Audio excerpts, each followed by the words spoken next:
mais importante para a transição energética são 4 elementos transados, tá? Que é neodímio, praseodímio, disprosio e tergo. Esses 4 elementos, eles fazem ímãs. Quanto mais a gente divulga, quanto mais a gente fala, quanto mais a gente explica, né? E a gente tenta, né? Às vezes não consegue, mas a gente tenta falar numa linguagem que fique fácil para a população entender, melhor usar menos palavras técnicas. Melhor é. Então, assim, a gente aqui em Poços tem que aproveitar essas oportunidades e desmistificar um pouquinho o uso da mineração e de bens minerais na vida moderna.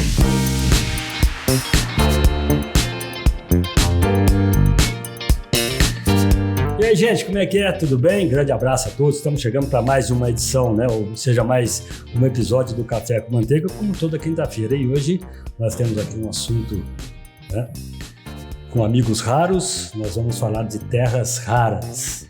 Um assunto de grande importância para o nosso município, né, para o nosso povo, para a nossa Minas Gerais e até para o Brasil, né? Há dias atrás aí, né, esteve aqui em Poços de Caldas o governador Romeu Zema assinando contrato, né, ou seja, um protocolo de intenções justamente para esse trabalho, a extração de terras raras aqui no nosso Planalto. E falou-se investimento que passa de bilhões, falou-se empregabilidade, né? E falou também, né, falou de mineração com responsabilidade e de dividendos, né? Falando economicamente de tudo que pode acontecer de bom, de positivo para a nossa Minas Gerais. E para isso, quando eu falei de amigos raros, eu estou falando aqui de Lívio Toni, né, que é da Toni S.A. Isso. Estou falando do Álvaro Foch, que é um geólogo da mesma empresa. Né? E nós estamos falando também, né, com o amigo aqui, o Marcelo Carvalho, que ele é diretor executivo da Meteórico no Brasil, uma empresa australiana, que é a empresa que vai gerir isso tudo aí. Ele vai contar melhor para gente isso daqui. Então eu quero começar falando com você, Lívio, tudo bem? Tudo bem, e você? Tudo jóia, né, Manteiga? Eu fico com uma felicidade danada, de que verdade. Bom, que bom. Porque o Lívio já é um amigo já de alguns anos, posso falar o tempo? Pode, para dar um exemplo, a gente brincava de carrinho de rolimã na Rua Paraná, né? Só pra você ter uma ideia como é que é isso. Naquela época podia. Naquela época podia. E a gente sai de carrinho de rolimã na Paraná. Não, e a gente fugia da Cida Caselli naquela época, né? Com o carrinho de rolimã debaixo do braço. Tinha isso. Aí passamos por skate. Também. Passamos não, eu carregava o skate dele porque eu não sabia dar, o livro era bom, né?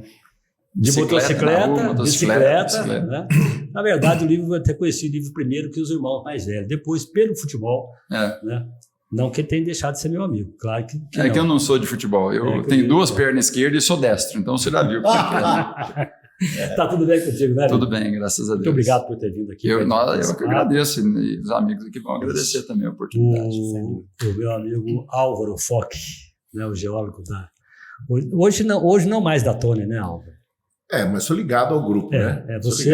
Você chegou na década de 80, né? 86 eu vim para Poços e estou no grupo. Mas você foi contratado para vir para cá para jogar futebol ou como geólogo? Não, a contratação primeiramente foi para futebol, né? Mas aí o centroavante do time era o Marcão, não tinha jeito de tirar ele, então aí resolveram me aproveitar como geólogo na empresa. E o Marcelo Carvalho, que é o homem que vai dirigir essa parada toda aí, né, Marcelo? Tá tudo bem, meu irmão? Tudo ótimo, graças a Deus. Você tá muito bem acompanhado, hein? Sem dúvida nenhuma, né? Por conta da parceria que a gente está aqui hoje, né? Eu tinha vindo a Poços já na década de 90, sou geólogo formado na Unesp Rio Claro, então já tinha vindo na Unesp Rio Claro, já tinha vindo para cá na universidade para estudar um pouco da geologia, né? Mas estou muito feliz, mudei com a família para cá agora e estou muito feliz de estar aqui. Já tomou água? Já tomei água. Tomou água nos macacos. Do lado da minha casa, do lado da minha casa tem uma fonte. Então, eu só encho o galão. Você já saiu de manhã, olhou para a Serra de São Domingo e falou: como Poços de Caldas é linda, hein? Você já fez isso? Todo dia eu faço isso. Então, é fantástico. Então, já virou Poços de Caldas. Já tem mais jeito.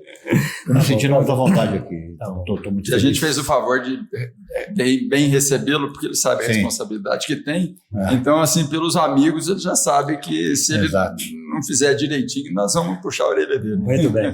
O Lívio, ele está presidente da Toni já praticamente 3 anos. Né? Indo para o 3º ano. Né? Então eu queria começar falando um pouquinho da Tony, que olha, a Tony é uma empresa muito importante para nós, para a nossa região, né? Pelo tempo de mercado, né? Pela responsabilidade de trabalho, não só no segmento de mineração de argila, mas com a família Poços Caldense e pessoas de outras cidades perto aqui que veio para trabalhar aqui. Trabalhar, né? nós temos vários Então exemplos. nós estamos falando aqui de uma empresa 100% Poços Caldense, nós estamos falando aqui de uma empresa de 113 anos. 113 Quando anos. foi a fundação dela, Olívio?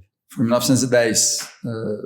Meu avô veio como imigrante da Itália. Hoje até eu estava conversando na família a respeito disso. Porque o meu avô, quando ele veio, o Antônio Tony, quando ele veio, eles pararam em São João da Boa Vista. Quer dizer, eles foram cuidar de café lá. E por sorte nossa, o mesmo calor que está fazendo hoje aqui em Poços, fazia em São João da Boa Vista. E como eles eram de uma região muito fria, mais fria na Itália, eles resolveram subir a serra e vir para Poços. Ainda bem que ele veio, né? Porque aí as gerações todas nasceram por aqui e nos deu a oportunidade de transformar a olaria que ele fez inicialmente em refratários na década de 50. Olaria em refratário? Nós transformamos a olaria, que funcionou de 1910. Ah, tá. Que era tijolo de barro comum. Tijolo de barro comum para construção civil e telhas para casas. Mas aí, com o fim dos cassinos aqui em Poços, com a produção do cassino no Brasil, a construção civil de Poços diminuiu muito. Então, apareceu uma crise para a gente, que nessa época meu avô já tinha falecido, era meu pai Eliseu e o Aníbal, meu tio, que tocavam o negócio da olaria, já era uma indústria, tinha lá talvez uns 3 motores elétricos, 4 talvez, mas já era uma indústria. Né? E era puxado de tração animal, né? Antes dessa época ainda era animal. Eu acho que o primeiro motor elétrico deles deve ter sido ainda com meu avô, lá pelos 1920, mais ou menos, porque meu pai era de 28 e o Aníbal é de 1930, 30 ou 31. E aí, meu pai era de 26, minha mãe era de 28, e o Aníbal é de 30. Eliseu Tony. Eliseu Tony. Você conheceu muito demais. E aí, eles herdaram a olaria, porque meu avô faleceu enquanto eles eram muito novos. Eles deviam ter entre 9 e 12 anos de idade. Então, eles tiveram tutores na família, né? Porque meu pai era o 10º filho e o Aníbal era o 11º, então eles eram muito pequenos quando meu avô faleceu. Então, eles tiveram tutores na família. Aí, quando meu pai cumpriu a maioridade, o meu avô tinha deixado para ele uma parte da olaria com uma outra irmã, que era a tia Nenê, que você conheceu. Tia Nenê. E o tio Aníbal tinha ficado com uma propriedade da família. Aí o tio Aníbal estava estudando no Rio, ele fez escola militar no Rio de Janeiro, eu não lembro o nome da escola exatamente, a hora que ele me ouvir, ele me puxa a orelha depois para corrigir o nome da escola. Aliás, eu quero trazer o seu Aníbal aqui. Vai gostar. Ele tem muitas histórias boas a respeito de Poços e da indústria para contar. E aí, depois que a fábrica começou a crescer na mão do meu pai, ele sentiu necessidade de ajuda comercial e técnica e tudo, então ele sugeriu ou pediu para o Aníbal se mudar, que ele já trabalhava num banco, e ele veio do Rio para Poços, assumiu a posição do outro irmão, que na verdade era o marido da tia Nenê, tio Aníbal também, que era o Aníbal também. Uhum. E aí, daí, eles levaram a olaria e foram crescendo a olaria, porque eles sempre foram muito dinâmicos, né? E aí, na década de 50, depois da Segunda Guerra, que os cassinos foram proibidos no Brasil, a economia de construção civil em Poços, que era uma cidade de veraneio, temporada, a pessoa vinha tratar da saúde, jogar aqui, assistir os shows que tínhamos aqui na época dos cassinos. O pessoal vinha passar um mês em Poços, né? E aí as construções de condomínios, casas, hotéis, pensões diminuiu muito e a cidade deu uma queda. Um detalhe, né? O tijolo que a Tony fazia nessa época, a construção civil, era ruim. Era ruim, porque como a argila era refratária, não queimava bem. Aí que o tijolo nosso, se você achar, tem muitas construções, ele é durável. Mas ele era feio, porque ele era todo cheio de trincas e tal. Mas isso já era um sinal. Ele era consistente. Ele é consistente. Mas era bom para padaria, para forno de padaria e forno de pizza. Tanto que o meu avô, a padaria do meu avô, ele tinha uma padaria. Ele começou com a padaria. A olaria, ele começou primeiro com um empório de secos e molhados, né, um armazém. Depois ele montou a padaria. Aí com a padaria ele tinha que fazer os tijolos para o forno da padaria. Apareceu uma oportunidade dele comprar uma chácara lá perto da gente, que é do lado de onde é hoje o Hospital Poços de Caldas. Aí naquela chácara, ele, depois de um tempo, ele também era muito dinâmico, né? O Antônio era muito agitado, né? Investidor na época. Aí ele começou a montar a solaria, só que a argila que a gente tinha ali era uma argila em frente onde é o escritório da fábrica hoje, né? Onde é o nosso campinho de futebol lá, o nosso restaurante, o clubinho da empresa. Ali ele achou essa argila e começou a beneficiar. Só que os produtos eram bons, resistentes, só que na realidade eles tinham que ser queimados a temperaturas muito mais elevadas, porque a argila já era uma argila refratária. Sim. Então, depois da década de 50, foi o primeiro contato que a família teve com o IPT em São Paulo, né, ligado na época era ligado com a, como é que chama mesmo a universidade que era anterior da USP? Não, como é que chamava? Aquela que faz várias engenharias, que é Politécnica, que a escola Politécnica era que era dona do IPT, e aí eles falaram, poxa vida, vocês têm uma argila refratária nas mãos. Como o Brasil está começando a industrialização com o CSN, indústrias automobilísticas, por que vocês não investem nessa área, né? Então, eles começaram a estudar e depois de uns 4 anos de estudo, eles soltaram os primeiros materiais refratários. 53. Então, em 1953, foi inaugurado... Até aí eu não estava ainda. Não, nem nós, né? Nenhum de nós, porque eu sou de 61, né? Aí, então, a gente começou a montar a fábrica de refratários. E aí o negócio foi crescendo, né? Porque a gente acompanhou o desenvolvimento da indústria no país. E aí vão 113. Vão 113 anos desde Hoje o a início. tem quantos funcionários? Hoje, nós fizemos, todo final de mês, a gente ajusta esses números, né? Nós estamos com 611 funcionários. Mais ou menos 700, nós podemos multiplicar por 3, então 3. Nós 1.800 pessoas direto. 2.000, qualquer coisa. Existe uma flutuação natural do número de funcionários, principalmente pessoal de operação, porque o mercado cai, algumas pessoas saem, voltam, algumas pessoas, por exemplo, nós temos uma concorrência interessante, que é curioso, por exemplo, a época de panha de café, que é só que na região de cafeicultura que tem, muita gente sai para apanhar café, porque de fato dá um rendimento legal. E aqueles que são mais treinados, eventualmente até voltam depois quando tem espaço, né? Então existe uma flutuação, eu te digo que nesses 3 últimos anos que nós tivemos foram os melhores anos da nossa história, onde a gente mais investiu. Com pandemia e tudo? Com pandemia e tudo, porque como a nossa indústria, é interessante isso que eu vou comentar um pouquinho. Como a nossa indústria é de um setor essencial, a pandemia não parou, gente. Não podia parar. Eu pensei nisso hoje, né? Porque se para uma indústria de refratário, para a siderurgia, para uma fábrica de cimento, para tudo, para uma petroquímica, para tudo. É indústria de base. É uma indústria de base que depende da gente. Então, o mais curioso disso tudo é que a gente está ali na Vila Cruz e pouca gente sabe o que a gente faz. É por isso que eu estou pedindo para você contar um pouquinho da tua Então, e o interessante é o seguinte, a gente não faz anãozinho de jardim, a gente não faz vaso, a gente não faz forma de pizza, podíamos fazer. E nem pirex. Que a turma acha que é forma refratária. Que é forma refratária, né? Então, assim, nós até fazemos tijolos, que a turma conhece com mais facilidade para lareiras e churrasqueiras, mas esse é um negócio muito pequeno para a gente. Tá. Então, para tornar fácil, é assim, todo o processo industrial, todo, que tem que passar por uma temperatura acima de 400 graus centígrados, o forno que faz esse processo tem que ser revestido de refratários. Senão, o que acontece... Aquelas peças especiais que vocês fabricam. Isso. Porque o que acontece? Se você não fizer isso, o metal do qual o forno é fabricado não suporta o processo lá dentro e derrete o forno, derrete o equipamento. Então, a gente faz uma proteção cerâmica que ela serve tanto para suportar a temperatura, diminuir a temperatura para você poder trabalhar perto daquilo, quanto fazer uma barreira muito resistente à abrasão química, erosão mecânica. Porque você pega, por exemplo, uma usina siderúrgica, a CSN, Uzi Minas, Gerdau. O metal líquido, ele é tratado a 1720, 1730 graus. E aqueles equipamentos que se você entrar no YouTube, por exemplo, colocar lá usina siderúrgica e ver um vídeo daquele, aqueles equipamentos que aparece o aço derretido lá dentro, tem um revestimento refratário lá. Se não tiver, esse tipo de indústria não poderia funcionar. E o curioso é o seguinte, isso aí eu vou invadir um pouquinho a fala deles, mas eu vou fazer questão disso. Tá. Tudo que a gente põe à mão, põe à mão, não é só na vida moderna, não. Roupa, madeira, o óculos aqui, o copo, esse microfone, a haste aqui que segurou o microfone, ou ele foi cultivado na agricultura, ou ele foi minerado inicialmente. E tudo aquilo que eventualmente foi cultivado na agricultura teve que ter bens minerais para ajudar a fazer aquilo crescer. Por exemplo, fertilizante, adubo, água.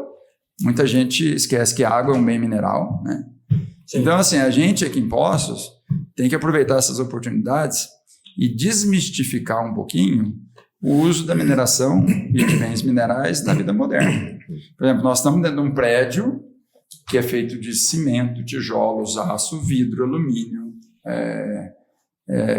fiação, tudo isso vem de bens minerais. E o minério, ele está onde ele dá, ele não está onde a gente quer. Por exemplo, o Brasil é um dos grandes exportadores de minério de ferro do mundo. Não adianta querer procurar minério de ferro no Chile, que não tem. É aqui. Né? Restrição locacional. Isso aí os geólogos até vira de alegria quando eu falo esse nome, porque o minério está onde a natureza colocou ele. A gente não pode ser tão seletivo e falar, eu não vou minerar argila refratária em Poços, eu não vou minerar bauxita para alumínio em Poços, não vou minerar terras raras em Poços, mas não tem outro lugar. Então a gente tem que usar a inteligência que Deus nos deu e fazer o melhor negócio para todo mundo, inclusive para a população, para o meio ambiente e tudo mais. E acabando o assunto de refratários, para não tomar muito tempo também, curioso também é o seguinte, que quase toda a indústria usa material refratário. Então o refratário a gente chama de indústria escondida. Então, além da lareira da churrasqueira, tem a indústria siderúrgica, que usa aço, é o maior consumidor de... No caso, você citou a CSN. CSN, Uzi Minas, o grupo Gerdau, para fazer um aço, um vergalhão para construção civil, uma peça de metal dessa para uma cerca, uma viga para uma ponte, uma chapa para um navio, né? Um trem de pouso de um avião. É de A a Z. De A a Z. Então, assim, e na siderurgia, você usa o refratário desde o beneficiamento do minério de ferro, de outros minerais agregados que vão na siderurgia, o carvão mineral que é usado passa por um processo que usa refratário. Então tem uma série de equipamentos que se usam. Só para você ter uma ideia, para cada tonelada de aço, o Brasil é muito bom de tecnologia de refratários, não só a Tony, mas os nossos concorrentes brasileiros. Nós não perdemos para ninguém. O Brasil tem bons produtos. O que judia da gente são impostos, né? Mas isso aí é motivo para uma outra conversa. Isso é para uma outra conversa, nós vamos gastar muito tempo. Mas para você ter uma ideia, um automóvel de 1 tonelada, por exemplo, gasta 10 quilos de refratário para fazer uma continha redonda. Então, a siderurgia brasileira, para cada tonelada de aço, gasta 10 quilos de refratário. O Brasil vai produzir esse ano 28 milhões de toneladas, porque ele teve uns baques aí. Então, para a siderurgia, só para a siderurgia, são 280 mil toneladas de refratário no ano. A Tony fabricou 42 no ano passado, né? Então, tem outros fabricantes no Brasil. Então, ferro e aço é um grande cliente nosso. Depois do ferro e aço, tem a indústria do alumínio, que a gente conhece muito bem, Alcoa aqui. Depois cimento, fundições, petroquímica, indústria alimentícia, porque você tem caldeiras, vidro é um grande cliente nosso, né? Cobre, alumínio, zinco, níquel, titânio, e aí vai. Aí vai nióbio, que é muito... O circuito de beneficiamento de terras raras, que o Marcelo vai falar depois, ele vai passar por processos que vão usar refratários também. Então, assim, é uma indústria completa, né? Então, basicamente, como você falou, a Tony possui 3 fábricas no Brasil hoje, uma na cidade de Sacramento, no Triângulo Mineiro, a unidade 2 e a unidade 1 aqui em Poços. A unidade 2 está em pleno funcionamento. Está em pleno funcionamento. A unidade 2 e a unidade 3, elas são basicamente beneficiadoras de matéria-prima. A gente minera argila... Então, só um segundo. Todos esses fornos que você tem aqui, na Tony aqui, na unidade 2... Sacramento e tal. Tudo revestido com refratário. Sim, mas a mesma fábrica que você tem aqui, você tem em Sacramento? Não. Eu vou comentar. A unidade, a fábrica nossa, produtora dos produtos acabados nossos, é a unidade 1, aqui na Vila Cruz. Parque Industrial Eliseu Giltoni, por sinal, né? Agradeço muito a Câmara que fez essa homenagem no meu colega. Como é que chama? Parque Industrial Eliseu Giltoni. O Parque Industrial, ele pega aqui do início do Parque Municipal, desce pela Avenida João Pinheiro ali, engloba as cristalerias, entra por trás do Jardim Country Club ali, pega aquelas menores empresas que tem, pega o pessoal que fabrica lanternas ali, pega aquelas indústrias todas, passa pela Curimbaba lá embaixo, pela etapa, passa em volta do estádio e volta na Tony. Então, quando a gente fez esse levantamento e foi criado esse parque, ali tem uma geração de 4.500 empregos diretos. Legal. Naquela região ali. Então, assim, não é um parque industrial que você fala, eu vou montar uma empresa lá. Não foi um parque industrial. Como o que tem hoje aí. É, igual o que tem hoje para você criar novas oportunidades para o pessoal ficar aqui. Sim. Mas foi, pelo menos, para compreender ou aceitar que aquele lugar é um lugar que, originalmente... Embora tenha residência. Tem residência. Condomínios então, ali, né? Quem mora lá sabe que ele está numa região sócio-industrial, porque não somos só nós, né? Até nós devemos ser os maiores empregadores dali, sem dúvida. Mas tem muita gente ali, né? Tem muita gente. Se você começar a numerar as empresas lá. Então, isso é importante, porque aquilo ali é uma região que já era assim, então, quer dizer, não virão novas empresas para lá. As empresas de lá têm um controle ambiental, ruído, poeira, muito rigoroso por estarem dentro da cidade. A gente é avaliado sempre, né? Como todas as outras. Mas, assim, a cidade chegou em volta da nossa fábrica. Só para você ter uma ideia, talvez desses 600 e poucos funcionários que a gente tem, metade deve morar no bairro, ou ali por perto, né? Porque essa facilidade é boa para o cara ir para casa, ir a pé trabalhar e tal. Então, nós estamos fazendo o possível ali.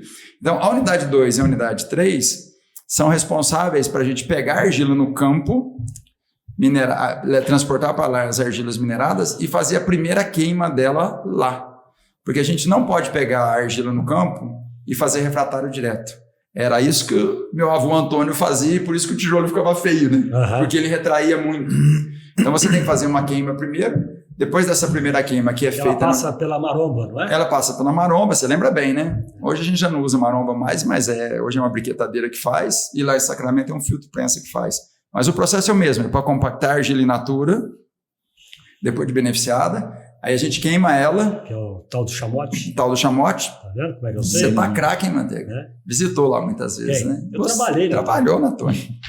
É assim, já que você quer complicar, a argila... Não quero complicar nada. Você tá roubado agora. A argila é encontrada na natureza de uma forma que é um hidróxido de alumínio. A gente tem que transformar o hidróxido de alumínio em óxido de alumínio. Então você queima ela a primeira vez para tirar a água que está nela na forma cristalina, forma de hidrogênio e oxigênio. Aí você tem uma matéria-prima estável, que é o chamote. Depois que a matéria-prima estável está pronta, você moe ela, prensa o tijolo refratário e queima ele no forno túnel para ele sinterizar. Ele é alimentador de forno, na verdade. Ele é alimentador de forno, o chamote é alimentador de forno. Mas a última coisa que eu vou falar, que senão a gente fica aqui até amanhã, é que, por curiosidade, a Tony tem atualmente 15 milhões de itens que ela fabrica, que são mais de 15 mil formatos diferentes de tijolo, que ele pode ser quadrado, redondo, furado e tal. E peças especiais. E peças especiais, e mais de 1.000 formulações químicas. É de acordo com o que o cliente quer, né? E todo dia tem alguém pedindo um desenho novo. Tá bom, 113 anos bem trabalhado, né? Agora então, o Álvaro vai me ajudar a falar aqui o que ele fez conosco na época, porque ele trabalhou 12 anos com a Tony, né? O Álvaro que eu tenho aqui, que ele é o geólogo formado, né? Muito bem formado, por sinal, chegou aqui por volta de 86, 87? 86, né?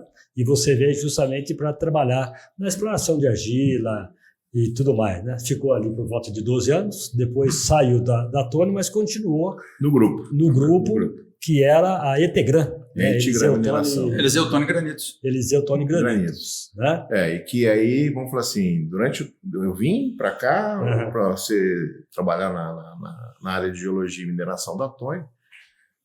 Fiquei na Tony de 86 até 94. 95, a Tony, não a Tony propriamente, mas o Eliseu na época, né, que criou a Etegran Mineração. Aí eu fui para a Etegran. Como diretor executivo. Isso. E fiquei lá até hoje. Está lá até hoje. E a Etegran, ela está em pleno funcionamento. Está em pleno funcionamento. Só que a gente, eu falei assim, aí acabamos, com o passar dos anos, fazendo uma divisão, né? Tudo que é matéria-prima para refratários ficava sob o guarda-chuva do Departamento de Geologia de lá. Da Tony. E tudo que não era matéria-prima da fábrica de refratários ficava sob o guarda-chuva da Etegran. Então, o projeto de Terras Aras foi um projeto que foi iniciado, vamos falar assim, a iniciativa veio da Etigran, né? Então, na verdade, você tem aí bem quarentinha também, quase, de Tony, né? 38. No grupo, 38. né? Como eu brinco, né? Se procurar em algum lugar, deve ter uma plaquinha de patrimônio. Toda a família, nós adotamos ele aí. Adotamos ele. Na verdade, eu estou contando aqui, gente, o seguinte, Marcelo, porque eu trabalhei na Tony, comecei na unidade 2, eu era apontador lá da Maromba. Lá. Melhor escola da empresa é apontamento. Eu passei apontador, eu tinha lá uns 16, 17 anos. Naquela época eu podia contratar. Naquela época eu podia. Hoje, se o cara vai botar o filho dele com 18 anos para trás, vai fazer 18 anos amanhã. Então, espera amanhã, porque hoje ele não vai trabalhar. Que é uma pena, né? Que é uma pena. Né? E aí eu fiquei lá por algum tempo depois. Eu vim para o Fábio, até que me trouxe para a unidade 1. E eu fui trabalhar, por isso que eu entendo um bocado de geologia, viu? Já dá para discutir. Já dá para discutir geologia. No geologia. meu trabalho, eu vim trabalhar com a Verônica Siqueira Pequeno. Né? Antes de eu vir para a Tony, eu trabalhei 2 anos com a Verônica. Com a Verônica Pequena. Geominas. O Álvaro era funcionário do Telex. Eu comecei trabalhando na Geominas. A Geominas prestava serviço para a Tony, eu comecei sendo prestador de serviço da Tony. Aí em 86, porque eu me formei no final de 84, em 85, então eu trabalhei 85, 86 na Geominas, final de 86 é que eu vim para a Tony. Muito bom. E aí eu vim para cá e o meu trabalho na Tony, que eu estou brincando aqui de entendo de geologia, porque o meu trabalho na Tony, o Fábio, teu irmão e eu, a gente ia para campo. Com o pessoal, levava lá o trado, né? Rodava trado, mas eu não rodava. Eu não tinha nem força. Quem rodava trado era o seu Benedito, né? Tinha o seu Hermínio. Né? Gente forte, né? Os caboclos fortes. Rodava trado na mão, né? Motorizado, eu ficava só com a prancheta, eu e o Fabinho, né? Pontando. Só que o Fabinho mais malandro que eu, né? Porque era o patrão. Eu pegava, ficava anotando tudo ali e tal, a gente recolhia esse material todo, levava para a Tony, daí a Verônica falava, Manteiga, agora nós vamos quartear isso. Então eu pegava aquele monte de, aquela argila, aquele material que veio, quarteava aquilo, misturava e fazia aquela meleca. Laboratório. Pegava uma Kombi com o seu Florencio, né? E ia para a unidade 2 e levava para o laboratório. Então eles faziam análise, voltava para cá, eu classificava tudo aquilo e tal, devolvia para eles, aí dali para frente eles tocavam, né? O Manteiga, eu vou interromper. É quase um geólogo. Quase um geólogo. Mas posso ser chamado de técnico.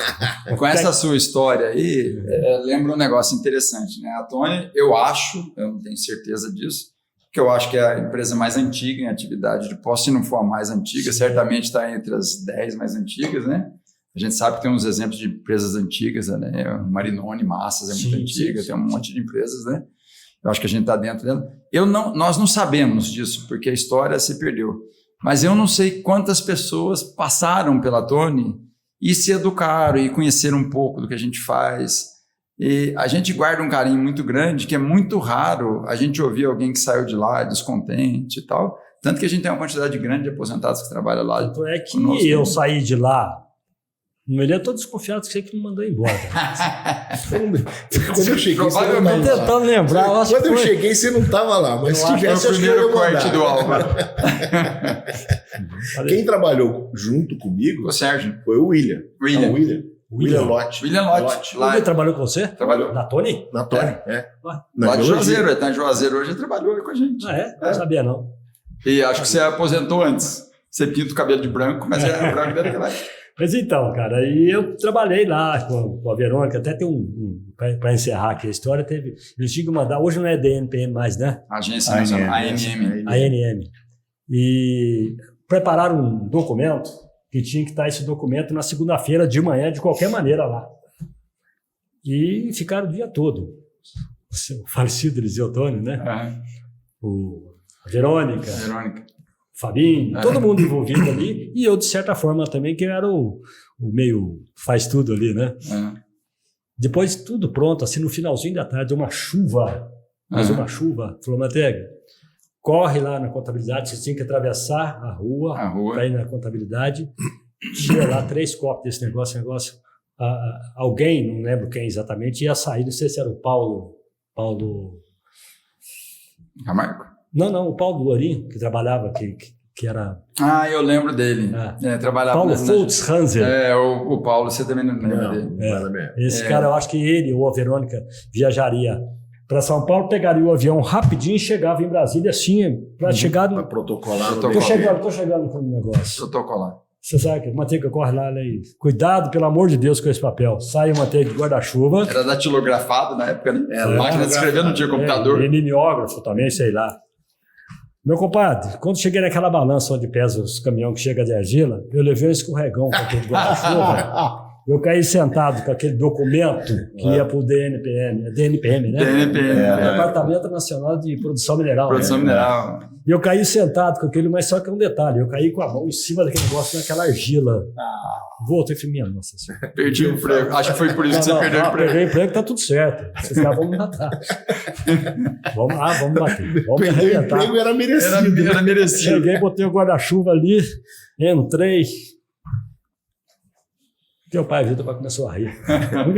Todo mundo riu. Todo mundo falou, gente, parou. O que aconteceu, Manteiga? Escorreguei, caí. E agora?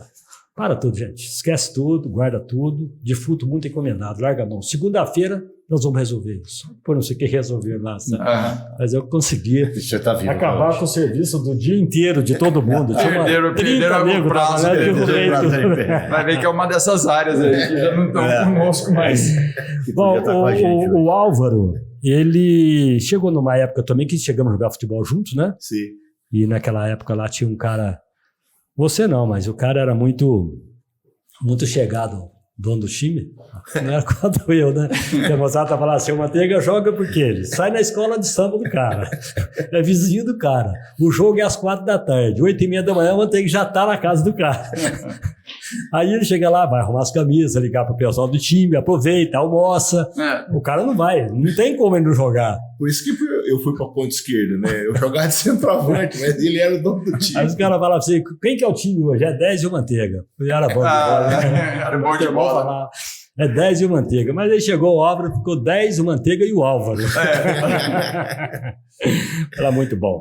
E o Álvaro, então, é o homem que cheirou toda essa história de terras raras. Cheirar, né? É meio pejorativo a história. Não, pejorativo não. Você sentiu. Teve um feeling aí, né? Estudou, a história é um pouquinho longa, mas eu vou tentar resumir um pouco, né? Isso. Vou falar assim, em 2010, 2011, teve um boom de terras raras no mundo, por causa de um conflito entre China e Japão. Os preços dispararam, tipo, terras raras que custavam $1,50 o quilo, foi parar em $150. Aí logo depois desse boom, 2012, eu falei pro Lívio, tem uma jazida de terras raras conhecida em Poços de Caldas, que é o Morro do Ferro, que pode ser que a gente tenha alguma coisa. Mas como é que você chegou aí? É esse o cheiro que eu tô falando. Não, a jazida de terras raras em Poços de Caldas, do Morro do Ferro, era conhecida desde a década de 30, né? 30, 40. Tá. Ela já era conhecida.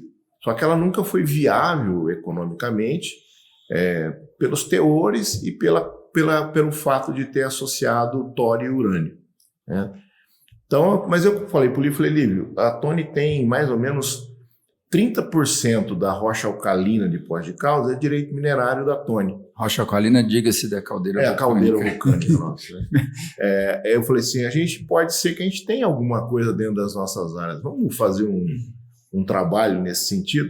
E o Lívio, como é que recebeu isso? Não, o Lívio é co-descobridor. Ah, é? Ele é co-descobridor, porque sem o apoio dele, eu não teria chegado a nada. Entendeu? Na época a gente já era sócio, trabalhava junto, mas assim, a decisão era eu, ele e o Fabinho, né? Sim. Então, se não concordasse, não ia ter dinheiro da empresa para gastar para fazer isso, né? Dentro da Itegran. Então, aí nós começamos. Aí, na verdade, as áreas eram da Tony, mas era a Itegran que ia pesquisar. Aí nós fizemos um acordo interno nosso lá. E aí nós começamos a fazer um trabalho de pesquisa. E a primeira coisa que você faz fazer um levantamento bibliográfico, quer dizer, é saber o que existe de... Que bom que essa palavra caiu você a falar. Ainda bem, né? E aí você chegava, como eu ia ler alguns trabalhos e encontrava, por exemplo, jazidas com muito melhores teores do que aqui, fora do Brasil, tipo Canadá, Groenlândia e tal, e que chegava no final e se falava assim, é inviável economicamente por causa das jazidas da China, né, especialmente as jazidas do sul da China. Eu falei, que diabo que tem essa China que não tem? Eu comecei a pesquisar, não achava artigo técnico sobre a China, porque 2012 ainda... Que foi a época que você começou a pesquisar. Foram 12 anos de pesquisa, é isso? Foram, já está até agora uns 11 pelo menos, né? Aí comecei a achar algumas coisas, relatos de viagem. Aí achei um relato de viagem que o cara contava que ele tinha ido lá numa mina de terras raras no sul da China, que ele chegou lá, tinha um buraco no chão, revestido com uma lona, os caras enchiam d'água, jogavam sal de cozinha, pegava terra, jogava lá, agitava, deixava decantar, aí aquele líquido que ficava por cima, ele sugava aquilo, colocava em garrafa PET, e aquilo era contrabandeado como terras raras. Então a terras raras estava dissolvida ali naquela água. Eu falei, então isso aí é íon dissolvido, né? A gente tem que começar a mudar o nosso rumo. Quando você falou em decantação, é aquilo que você me explicou. Que eu falei. Que você me deu o exemplo de qual o café. Isso. Só que lá o que os caras faziam era agitava, a terra rasa saía do argila mineral, ia para o líquido e a terra ia para o fundo. Né? Sim, isso que e aí ele sugava aquele líquido, né? Aí eu falei, então vamos mudar o rumo. Eu falei assim, se é isso aqui que é viável economicamente, vamos ver se nós temos isso em Poços de Caldas, né? Aí você começa a montar um modelo geológico, né? O que eu preciso ter para isso funcionar? Então, você precisa ter uma rocha que contenha um mineral que tem terras raras. A gente tem isso? Tem. As nossas alcalinas contêm bastinesita, que é um mineral de terras raras. Tem uns nomes estranhos nessa história aí, mas... Que é um fluocarbonato de terras raras. Aí precisa ter... O que mais precisa ter? Bom, precisa ter feldspato na rocha, porque o feldspato, quando altera, ele altera para uma argila mineral que chama caulinita, e você precisa ter esse argila mineral para a terras raras se ligar nela. Então, a gente tem isso? Tem. A gente tem nefelina, que é o feldspatóide nosso aqui, que se altera e forma argila mineral. O que mais que nós precisamos ter? Precisa ter clima quente, úmido, né, que é o nosso caso, que é clima tropical, subtropical, para facilitar o intemperismo. Nós temos isso? Temos. Bom, então o modelo bate, né? Então vamos fazer agora alguns ensaios. E aí fomos atrás, fizemos uma coleta de amostra, mandamos para um laboratório no Rio inicialmente, que é um amigo meu que é o dono do laboratório. Fizemos alguns ensaios que mostraram que a gente, tudo indicava que a gente tinha terras raras. O laboratório da Tony aqui não consegue. É um equipamento específico. A gente tem uma fluorescência de raio-x lá, até tentamos, né, fazer, mas a gente não tem um método para fazer isso. Daí vai. Aí vamos falar assim, fizemos uma segunda coleta depois, aí mandamos para um laboratório no Canadá. Esse laboratório no Canadá fez os ensaios, aí já fizemos ensaios de lixiviação, né, que é o coar café, né, para poder ver, e comprovamos que a gente tinha realmente terras raras. E aí nós passamos a procurar um parceiro que eu cheguei para ele e falei, Lívio, a gente tem terras raras, argila iônica, que é o que o mundo está procurando. Qual foi a reação do Lívio? Boa, né? Boa. Só que aí eu dei a notícia ruim junto, né? A notícia boa vem junto com a ruim. Só que é o seguinte, custa caro para pesquisar, a gente não tem expertise para isso, né? Então eu acho melhor a gente procurar um parceiro que tenha essa expertise. Aí nós ficamos um tempo procurando um parceiro, encontramos... Quantos não? Bastante. É o que mais tem. Mais tem, não. O cara não confia? Não acredita. Por custo. Não acredita. Então, como é um pioneirismo... É um tipo de jazimento de argila iônica, que, vamos falar assim, no conhecimento técnico, ele é recente. Vamos falar assim, esse conhecimento surgiu com a abertura da China, depois do ano 2000. Então, ninguém conhecia. Né? Então, o processo para terras raras era o outro, que tinha urânio, que tinha tório. Que é o de rocha dura. Até agora ele é desconhecido. Eu nunca vi falar isso. Por que terras raras? Pela raridade da terra? Não, porque ela é muito difícil. Ela era então, muito difícil a extração. É difícil a extração. Terra rara tem bastante. Mas ela é muito disseminada na crosta terrestre. Só que você tem dificuldade em ter ela em concentrações, vamos falar assim, exploráveis economicamente, né, em teores. Mas isso era muito quando você falava em jazida de rocha dura, a exemplo para dar o exemplo, que não é mais, né, o Morro do Ferro. Né? É como se você achasse dentro de um paralelepípedo, dentro de um granito, um pedacinho de terra lá dentro que você tivesse que dinamitar, explodir, moer, pulverizar.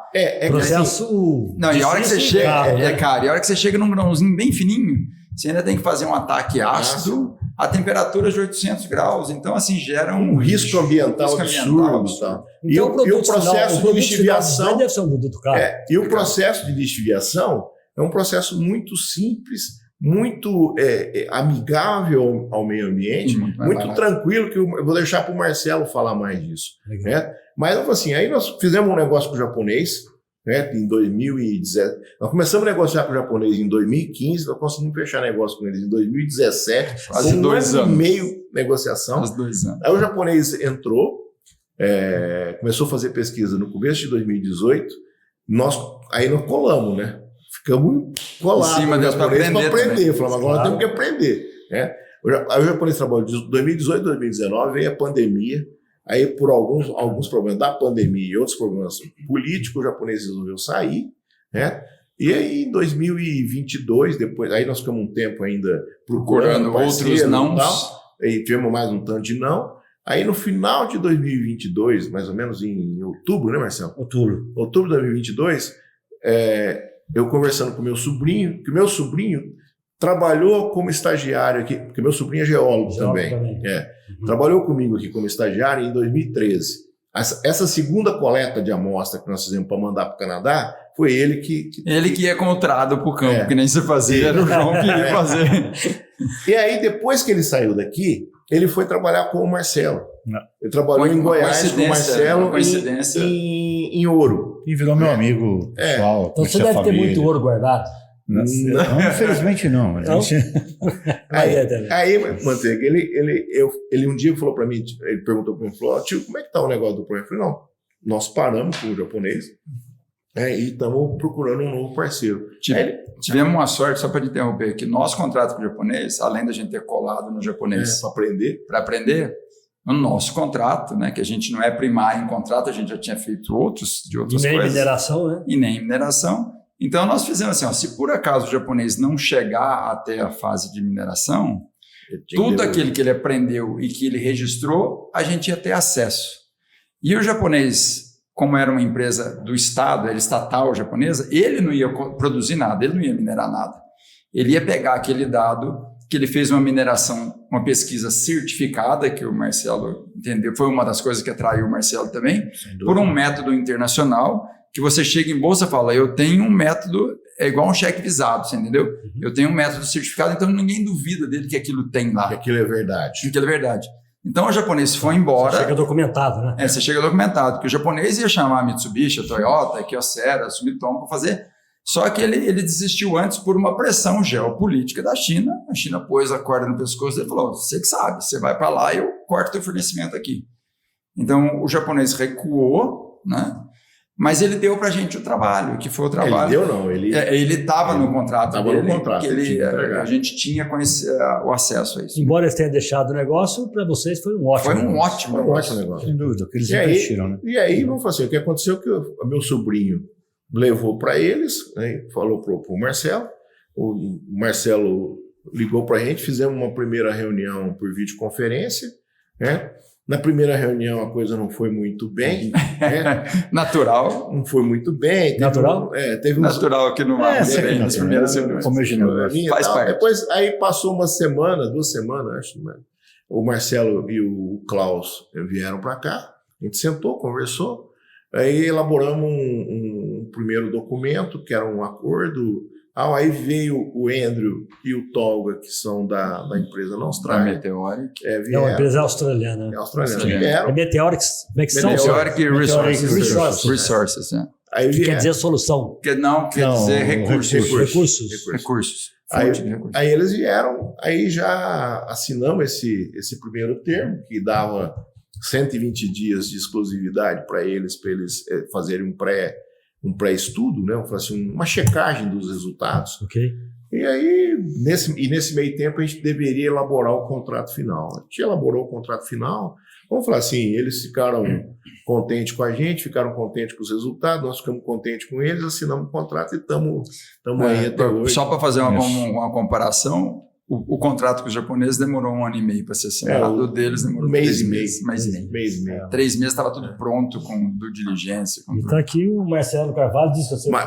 Até também porque é o seguinte, se o negócio durasse mais 10 anos que o livro tivesse para esperar, não ia aguentar. Já estava esgotado. Deixa disso. Então está aqui agora o pós-caldense Marcelo Carvalho, né? Isso. Você é diretor executivo da empresa? Sou diretor executivo da empresa. Você representa a Meteoric no Brasil? Representa a Meteoric no Brasil. Eu estou no board da Meteoric lá fora já há 4 anos, né? E nós começamos aqui no Brasil com um projeto de ouro. Nós éramos uma empresa de pesquisa de ouro e metais base, né? Então nós desenvolvemos esse projeto na Amazônia por 3 ou 4 anos, 3 anos. Investimos e chegamos até o plano de viabilidade econômica desse depósito, né? Mas por uma série de... A Meteoric até então era uma empresa só de pesquisa mineral, mais do que de desenvolver projetos de mineração. E como a gente estava na Amazônia, dificuldade, né? Para você ter uma ideia, eu demorava mais para chegar lá no projeto do que eu demoro para chegar em Melbourne. De verdade. Demorava 2 dias e meio para chegar lá no projeto. Então a gente decidiu por não desenvolver o projeto para a próxima fase, que seria minerá-lo, né? Então a gente colocou o projeto no mercado, vendemos o projeto. E né, na mesma eu continuava no board da empresa e aí houve uma decisão do board, uma vontade do board em partir para projetos de transição energética, né? Que são projetos de minerais para transição energética, minerais que são importantes para se energizar, né? Para se eletrificar a energia, né? Parar de queimar combustível fóssil, então lítio, cobalto, terras raras, né? E na mesma semana que eu tive essa reunião com o meu board na Austrália, o João, que é meu amigo de família mesmo, eu sou amigo da família deles há quase 10 anos. João Paulo Braga, é esse? Não, João Foque. João Braga João Foque. João Paulo Braga do governo de Minas, né? O João me ligou e o João me falou, lembra daquele projeto do meu tio, que eu lhe falava desde 2012, projeto Terras Raras? Então tem uma janela de oportunidade nesse projeto. Exatamente na mesma semana que eu conversava com o board da empresa.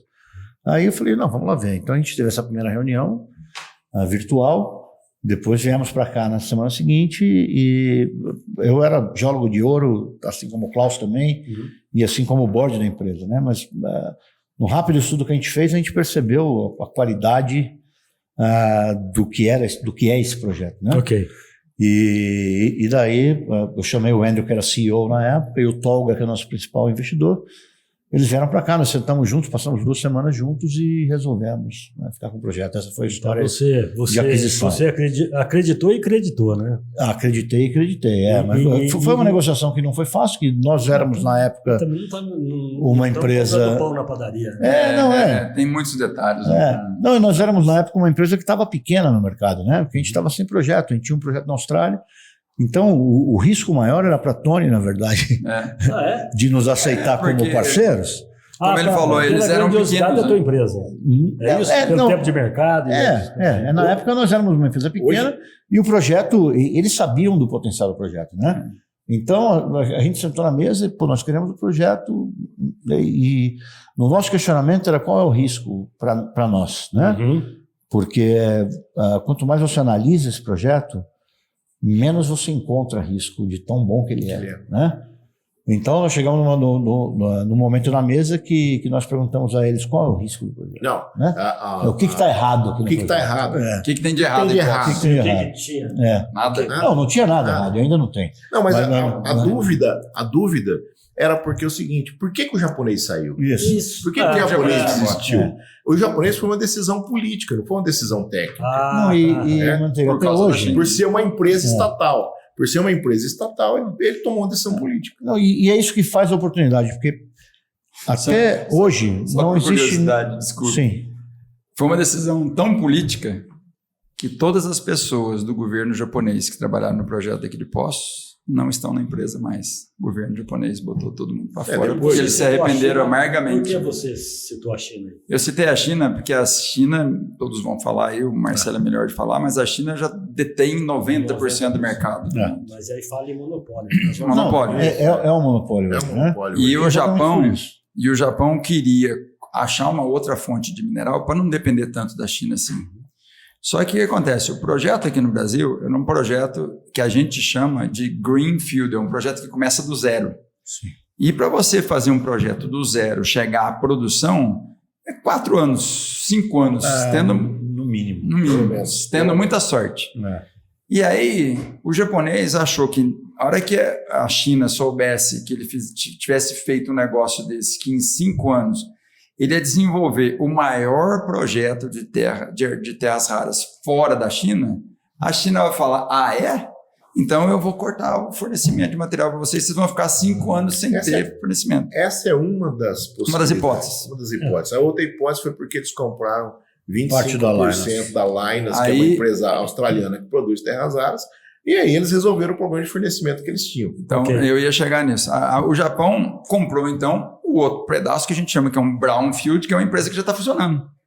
Aí eles compraram um pedaço da Lynas, que é australiana, que produz terras raras da maneira anterior, de maneira mais difícil, ambientalmente mais problemática, tanto que a Austrália minera e manda para a Malásia para refinar, né? Nem refina na própria Austrália. Hoje estão construindo. Mas ainda está. Ela beneficiava em outro país, de tão agressivo que é o negócio. Então o japonês resolveu, falou assim, bom, eu não vou deixar o chinês aborrecido, vou continuar comprando dele e põe um pezinho nessa empresa aqui. O produto dela é caro, é difícil, mas eu tenho. Se eu for para o Brasil e eu tiver uma dificuldade ambiental que eu, ao invés de 5 anos, demorar 12 para fazer, eu estou fora do mercado. Puramente político. Né? Geopolítica. Desculpa, Marcelo. Você quer concluir? Sim. Perdi o fio da meada. Bom, vamos então. Você estava falando da... Bom, vamos fazer o seguinte. Você estava contando a história de como é que vocês chegaram e da negociação. Do que tinha errado. Do que tinha de errado. Exatamente. Aí o que acontece? Até hoje, todos os projetos a gente precisa contextualizar para vocês entenderem. São 2 tipos de depósitos de terras raras que existem no mundo, tá? Geologicamente falando. Um de rocha dura, que são todos os projetos que produzem fora da China hoje. Esses projetos, eles são, você tem que moer, é uma mineração tradicional, você tem que detonar com explosivo, moer, fazer ataques químicos com ácido sulfúrico, pH 1 a temperaturas elevadas. Isso é um processo caro, né? É um processo que, para você colocar em produção hoje, você gasta 1,5 bilhões de dólares ou 2 bilhões de dólares, né? E é um processo que você gasta... Viável, né? Para produzir 1 quilo de terras raras, você gasta em torno de $100, tá? E o quilo de terras raras hoje da cesta está em torno de 60 e 70 dólares. Importante, ambientalmente muito desastroso. Né?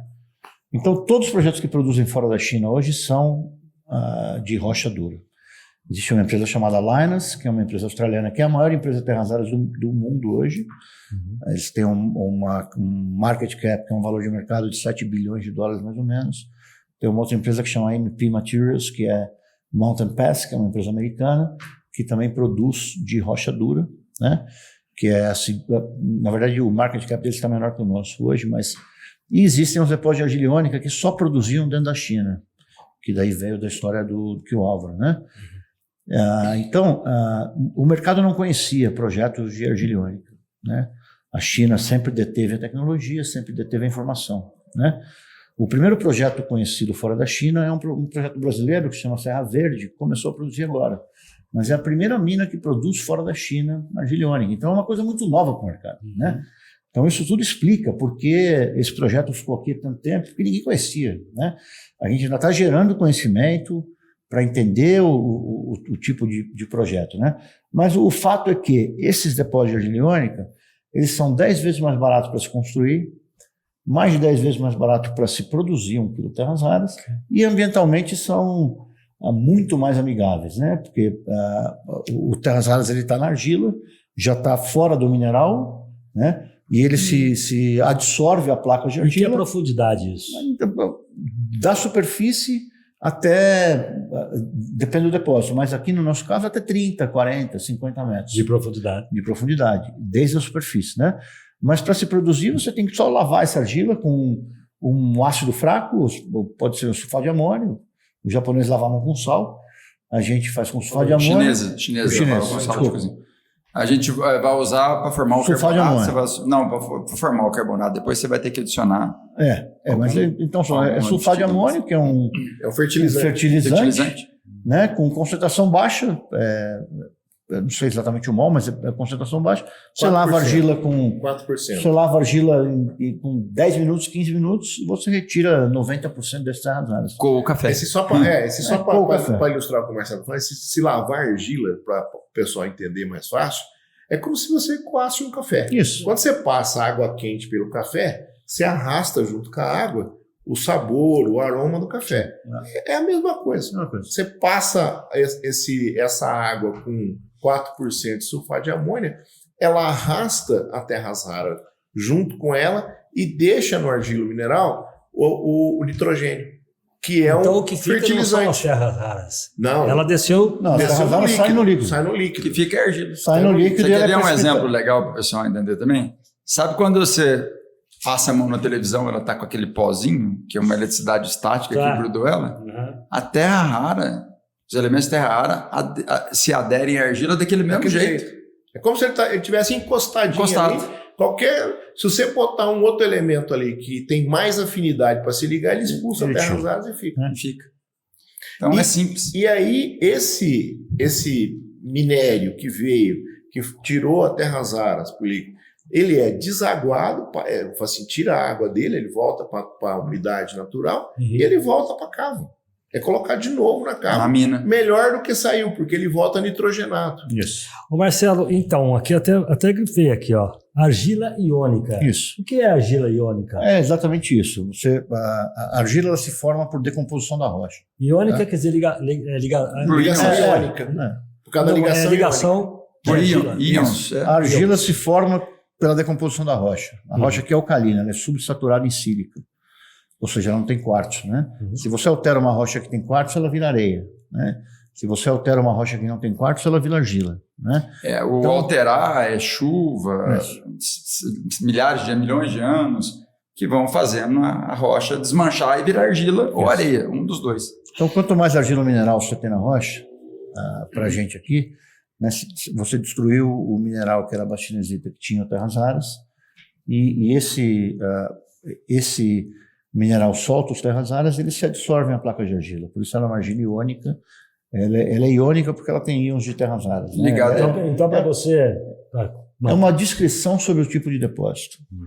É meio que assim, comercialmente se fala argila iônica. Isso. Do ponto de vista técnico, não tem nada de argila naquela história.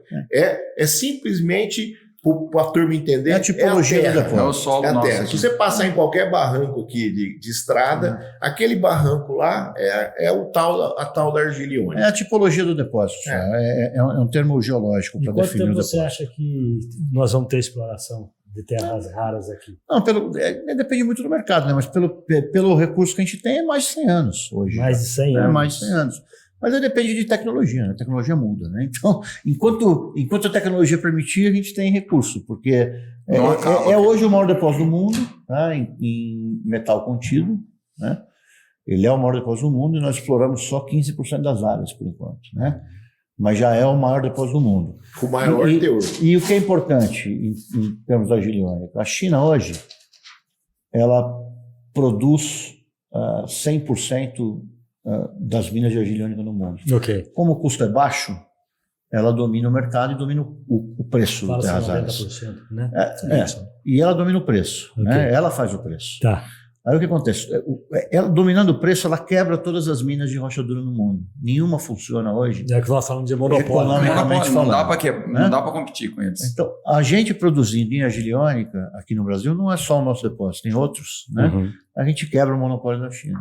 Né? É por Além isso que do são que, importantes. além do que A gente é, produz abaixo do custo estabelecido pela China de mercado do quilo de Produz terras abaixo do raras. custo, porque o nosso custo também vai ser menor. Não, não é Não, só isso. O material nosso é mais nobre. Tem mais terra rara por O tonelada de teor minério. nosso é 3, 4 vezes maior do que dos depósitos da China. Então nós podemos falar aí de não sei quanto tempo aqui, vocês que vão precisar isso, mas nós podemos falar que futuramente, não sei daqui a quanto tempo, nós podemos ter esse monopólio. Não. Não. A ideia não é fazer monopólio. A gente não, deve mas- quebrar o monopólio chinês, A gente quer um deve monopólio. dividir. Monopólio nunca é bom para o mundo, né? O que acontece Pra ninguém, é o seguinte, né? não, para ninguém. A China, ela tem um mercado interno. Ela não vende terras raras para ninguém, porque eles são os maiores produtores E imãs, por exemplo. não só de imã, mas de celular e etc, né? Que tudo usa terras raras. Então, tudo que eles produzem, eles consomem no mercado interno deles. Você falou aí o que é produzido com elas, além de o que nós falamos? Nós falamos de imãs, Vida moderna hoje, tudo quase tem. tudo. Né? Desde o secador de cabelo da esposa até o motor elétrico do vidro que sobe o carro. O carro não precisa ser elétrico ainda não. Mas aquele motorzinho que sobe o vidro, limpador de para-brisa, esses motores pequenos, né? O imã do alto-falante, do celular, essa televisão tem componentes dela. Telefone celular. As lâmpadas de LED, gente, tudo que tem Catalisador. Mas o que é mais Catalisador da importante, carro. o que é mais importante para a transição energética são 4 elementos terras raras, tá? Que é neodímio, praseodímio, disprosio e termo. Esses 4 elementos, eles fazem ímãs. São ímãs de magnetismo forte e constante. Tá? Esses ímãs, eles são usados em todos os motores elétricos do mundo. E geradores O carro elétrico, por exemplo, ele usa um ímã de 4 quilos mais ou menos, né? Um gerador eólico hoje, os geradores eólicos do tamanho que são hoje, usam 600 quilos desses elementos. Esses elementos eles são essenciais para a conhecida transição energética, né? Que hoje não acontece porque não existe matéria-prima hoje no mercado e não existem refinarias que refinam fora da China. Então, fora da China, né? Então, por isso que esse projeto, assim como outros no Brasil, são estratégicos, porque a gente tem que formar um produtor, né, para suprir o mercado ocidental, né? Porque a China fechou o mercado. A China, em 2025, para de vender ímãs e passa a vender só turbinas eólicas ou motores completos, né?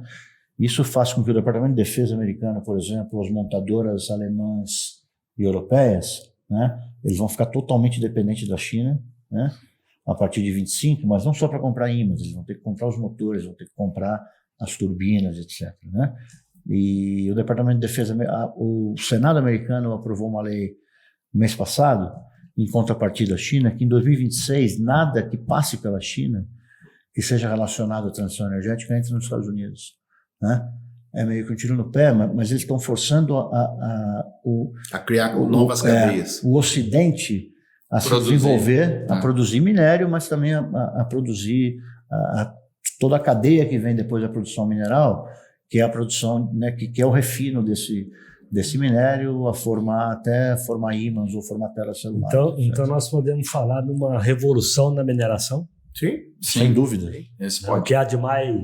Esse é interessante mesmo. Esse tipo, tem um ineditismo nesse depósito nosso, né? Porque todos os outros depósitos de terras raras que eram conhecidos, os da China especialmente, eles estão em cima de, entre aspas, rochas ácidas, que a gente fala, né? E o depósito de Poços de Caldas está em cima de rocha alcalina. E o depósito de Poços de Caldas mostrou que rocha alcalina tem um resultado muito melhor do que em cima de rochas ácidas. Então, e uma coisa que o Marcelo falou, só complementando aí, é a cadeia que vem.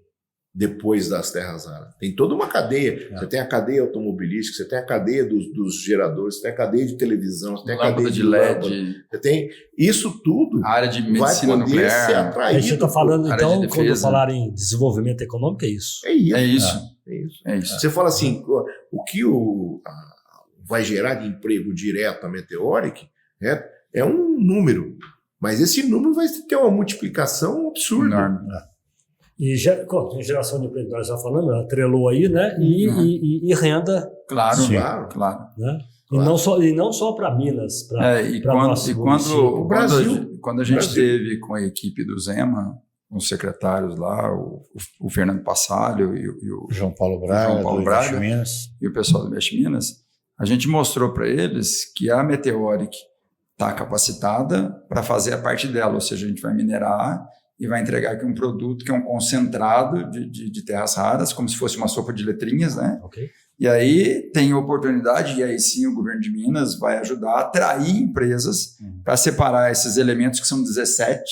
São 17 elementos da tabela periódica que estão sempre juntos, uns mais, uns menos, mas estão sempre juntos, de terras raras. Aí a empresa que separa um do outro é uma tecnologia, a empresa que pega cada elemento desse. Por exemplo, esses dias eu fiz uma ressonância magnética e me injetaram um contraste. O contraste chama gadolínio, é uma das 17 terras raras. Aí você entra numa ressonância magnética, o ímã da ressonância magnética é feito com ímãs de neodímio, que é um dos outros elementos. Então, assim, nós deixamos aberto para o governo falar, olha, a nossa parte nós vamos fazer. Ajuda a gente a atrair empresas para cá para fazer essa outra cadeia de transformar as matérias-primas em produtos e esses produtos serem utilizados aqui na fábrica de lâmpada de LED, de TV, de automóvel elétrico, de uma ressonância magnética.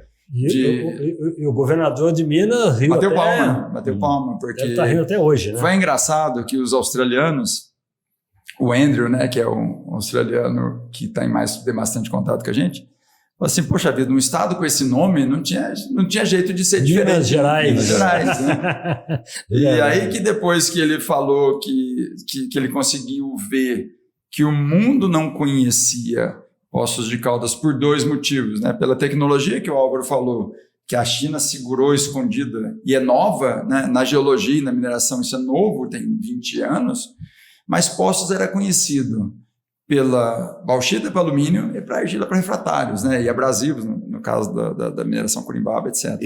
E pelo Morro do Ferro. E pelo Morro do Ferro, que era inviável, porque além de ser caro, tinha tório urânico e material radioativo. Então, assim, tudo era isso que era o errado. Depois que a gente descobriu que isso tudo não interferia mais nesses materiais fora dessa região, inclusive quando você coa o café, se existisse alguma coisa de tório e urânio nessas áreas que não existem, ele não ia para o café, ele ia ficar no pó, ele ia ficar na borra e ia voltar de volta para a mina. Legal, Deus ajudou bastante aqui. Tem ajudado muito. Continue ajudando, né? Tem ajudado muito. Fala para mim do Vale do Lítio, que é Nordeste, né? Nordeste de Minas, né? Nordeste de Minas. E quando o governador Zema falou de terras raras, ele associou, ele relacionou. Né? Como é que é isso? Então, porque o lítio também é tão importante para a transição energética quanto os terras raras, né? O lítio faz as baterias, né? E faz graxa, parece. Mas a graxa é menor uso. Mas principalmente as baterias, né? Mas você fala bateria automotiva? Bateria qualquer bateria de... A bateria do teu celular usa lítio. O lítio é o eletrólito que é usado dentro da bateria. Exato. Então para baterias de carros elétricos, elas são baterias de lítio, né? As empresas de lítio, elas começaram a história da transição energética no país, né? A transição energética é algo muito novo, né? E para a gente é um dos maiores desafios da sociedade moderna. E o Brasil começou a aprender sobre a transição energética com o lítio, né? Com as empresas de lítio no Nordeste do Brasil, mas principalmente no Vale do Jequitinhonha, né? Tem uma empresa chamada Sigma, que se destacou e que hoje é uma das maiores empresas do mundo de lítio, né? E ela atraiu muito investimento para o norte de Minas, exatamente com a propaganda da transição energética. E foi o primeiro projeto que o governo do estado apoiou, né? A gente entra um pouco depois, né? mas tão importante quanto, né? A gente está ensinando, na verdade, tanto o governo de Minas quanto o governo brasileiro, né, um pouco sobre terras raras, né? Terras raras era uma coisa muito desconhecida no Brasil, Sim. né? E a gente está seguindo o mesmo caminho que as empresas de lítio traçaram, o que pode fazer com que, por exemplo, o Estado de Minas Gerais, né, mas não só o Estado, mas o país, seja líder em transição energética, porque a gente tem muito lítio, tem apoio governamental e agora tem muito terras raras também, né? Então a gente pode verticalizar as cadeias aqui. Eu te diria o seguinte, eu tenho falado isso, nós tivemos várias reuniões com as empresas mineradoras aqui de Poços, que como a gente vai ter essas terras raras em praticamente todas as áreas de mineração em Poços, então nós tivemos um contato muito bom com essas outras empresas para aproveitar essa onda ou essa chance e tentar fazer negócios deste tipo ou melhores para a indústria de mineração. Porque o que acontece? A gente queira ou não, mineral é de uma safra só, né? Diferente de agricultura, né? Mineral é de uma safra só. Então, seria para Poços um legado que a indústria de mineração daqui de Poços está deixando para as próximas gerações. Então, se nós estamos falando aí de 100 anos, 150 anos de potencial só nas nossas áreas, imagina nas outras áreas que tem, né? A Tônia é uma das grandes detentoras de reservas em Poços, né? Mas no segmento de argiloso. Não, né? mas é assim, o que tem na nossa área, tem na área das outras também. Porque assim, ele não está só dentro da argila, é o que eles falaram, está na terra do barranco. Então, a caldeira vulcânica que deu esse presente para a gente. Teu quintal tem terra. Teu quintal tem terra. Sem dúvida. Né? Então, é um legado. Esse negócio aí. É um legado que as empresas vão deixar para a cidade, para as gerações futuras, né? Vai criar riqueza, criar recursos, impostos para a cidade. Sabe, uma coisa que é interessante a gente falar, assim, eu sei que talvez vai tocar mais para frente, mas é muito importante o que nós estamos falando até agora da parte econômica, né? E é extremamente importante. Mas cutuca o Marcelo para falar mais da parte ambiental, porque é um projeto extremamente verde. É um projeto de mineração mais verde que eu já vi na minha vida. Eu estava só esperando terminar esse assunto dele aqui para perguntar, porque assim, nós já falamos de empregabilidade, nós falamos de renda. Já foi publicado o recurso que a Meteora que vai gastar para fazer esse investimento, que não é pouco. Você quer repetir o... A previsão deles, o que foi publicado foi de 1 bilhão e 200 milhões de reais. 1 bilhão. É 1 bilhão com B de bola. Né? Então, assim, a planta industrial e o desenvolvimento para chegar nessa planta vai ficar nesse valor aí.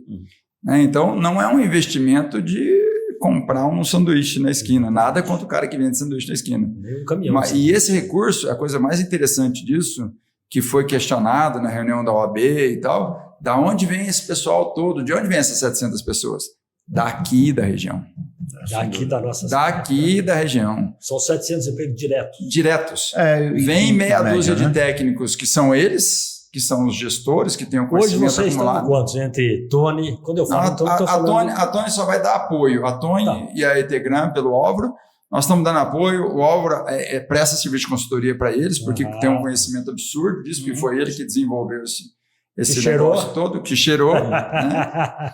Mas nós até fomos questionados na reunião da OAB, mas peraí, de onde que vocês vão trazer essas pessoas todas? Não cabe mais 700 pessoas aqui na região, porque não é Poços, né? É Poços, Andradas e Caldas. Sim. Todas essas áreas estão mineralizadas, porque elas estão... Não esquece de Águas da Prata. Tem um pedaço de Águas da Prata também, que está dentro da caldeira vulcânica. E essas pessoas vão ser formadas durante esses períodos aí de 3, 4 anos que tem para frente, pelo Senado aqui de Poços, pela Unifal, pela PUC. A Meteora que o Marcelo pode falar. Isso ele vai estar fazendo convênio com as universidades, escolas técnicas aqui e tudo mais. Naturalmente vocês, né? E o Marcelo tem experiência com mineração. Sim. Né? Eu tenho 30 anos de experiência. Pois é. E aí a pergunta é a seguinte: quando se fala em mineração, exploração de terras, aí fica todo mundo de cabelo em pé, né? Assim, a população da região, no caso aqui, Andradas, Poços, Caldas, Águas da Prata, conforme vocês disseram, né? Até por uma falta, às vezes, de conhecimento. Perfeito. E quem já fica também na espreita são os protetores de meio ambiente. As agências que regulam isso daí. Eu vou jogar uma bola aqui para o Marcelo. Isso. Eu falei já no começo que tudo que se toca ou foi cultivado ou foi minerado, e aquilo que foi cultivado levou bem mineral também. Então, a gente não precisa ser bobinho e achar que a vida moderna funciona sem mineração. Uhum. Entra no YouTube e coloca um vídeo lá. Como seria a vida sem mineração? Tem esse vídeo no YouTube. Uhum. Você vai ver como é que é. Eu não vou falar não, a turma que vai te ouvir depois vai fazer isso. Então é o seguinte, a primeira coisa que vem na cabeça do pessoal é o acidente de Mariana, a tragédia de Mariana, né? Então todo mundo, quando fala de mineração agora, acha que toda mineração é aquilo. Não, e é assim também, você vai fazer um monte de buraco e largar tudo isso lá. Não, e depois é o seguinte, ninguém vive uma vida moderna hoje sem um copo de vidro, sem uma casa feita de cimento, concreto, vidro. A gente pode viver sem carro, não tem problema, mas você vai usar um transporte público de vez em quando, que foi feito de bens minerais, né? A ponte que cruza um rio foi aço, foi concreto. Tenta viver na tua casa sem uma privada. Tenta. Dá para fazer uma fossa séptica, mas aí a turma do meio ambiente vai lá te criticar por aquilo. Mas se você fazer uma fossa séptica, você precisa de mineração. Você precisa de mineração também. Okay. Então, uma privada é um objeto cerâmico feito de caulim, de feldspato, pegmatito. Então, assim, quartzo na coloração do esmalte dela. Então, peraí, gente, vamos fazer direito, mas vamos ter que fazer. A civilização não vive sem bens minerais. O papel que você usa tem caulim aqui dentro. Né? Ok. Então, vai lá, desculpa, Marcelo, essa fala era tua, mas eu... Não tem problema. Coçou, não aguentou? Não aguentei. A fala é de todos, na verdade. Marcelo, de que forma que vai ser feito isso? De que forma que você vai devolver? Porque esse trabalho, vamos dizer assim, né? Isso é um trabalho da Meteórica. Né? Sim. Essa gestão é da Meteórica. Sim, né? claro. E de que forma que você vai devolver essa terra depois dela? Não, existem... é bastante complexo falar sobre isso, né? O brasileiro não entende de mineração porque a gente não está nunca na mídia como nós estamos aqui. Né? Então, eu trabalhei na Austrália, no Canadá, nos Estados Unidos. Você se formou aqui? Me formei aqui, fiz doutorado na Austrália, trabalhei África, América Latina, no Canadá, na Austrália há bastante tempo. Uhum. E na África do Sul, na Austrália, no Canadá, por exemplo, a mineração é muito difundida, então as pessoas entendem um pouco mais, né? Okay. Aqui a gente tem, você fala de ouro, as pessoas pensam em Serra Pelada, você fala de mineração, principalmente aqui em Minas Gerais, tem todo o trauma das barragens, etc., né? Mas existem minerações e minerações, né? Existem os maus... Responsabilidade e irresponsabilidade. Os maus exemplos estão sempre na frente, né? Mas infelizmente a gente não tem, como agro, por exemplo... É que acontece que os maus exemplos, eles aparecem mais fácil. Mais fácil, né? O que aconteceu em Mariana, por exemplo... que virou tragédia, né? Claro, mas alguém fala... Vamos fazer uma complementação do que ele vai falar. Depois que o Marcelo explicar... Mas o agro, por exemplo, destrói muito mais do que a mineração. Mas muito mais do que a mineração. Só que eles têm marketing. Agro é pop, né? Mas a quantidade que uma fazenda de soja desmata, a quantidade de agrotóxico que usa e a quantidade mínima de emprego que gera, isso tudo causa muito mais impacto do que uma mineradora, por exemplo. Tá? São necessários. São necessários. Mas se você for comparar, é uma comparação. Né? A área utilizada... De benefício e de malefício. A área, não, nós necessitamos, né? O Brasil é o celeiro do mundo, mas a área utilizada é muito maior. Então, as pessoas não têm noção da quantidade de licenças que nós vamos ter, da rigidez dessas licenças. Né? A gente, por exemplo, aqui a gente está fazendo... o nosso licenciamento ambiental ele foi classificado como 5, a gente está fazendo 6, que é a gente está fazendo todo tipo de ensaio e de licenciamento ambiental da forma mais rígida possível, a gente está cumprindo, mesmo sem ter que cumprir, né? Porque nós queremos fazer, obviamente, tudo da melhor forma possível.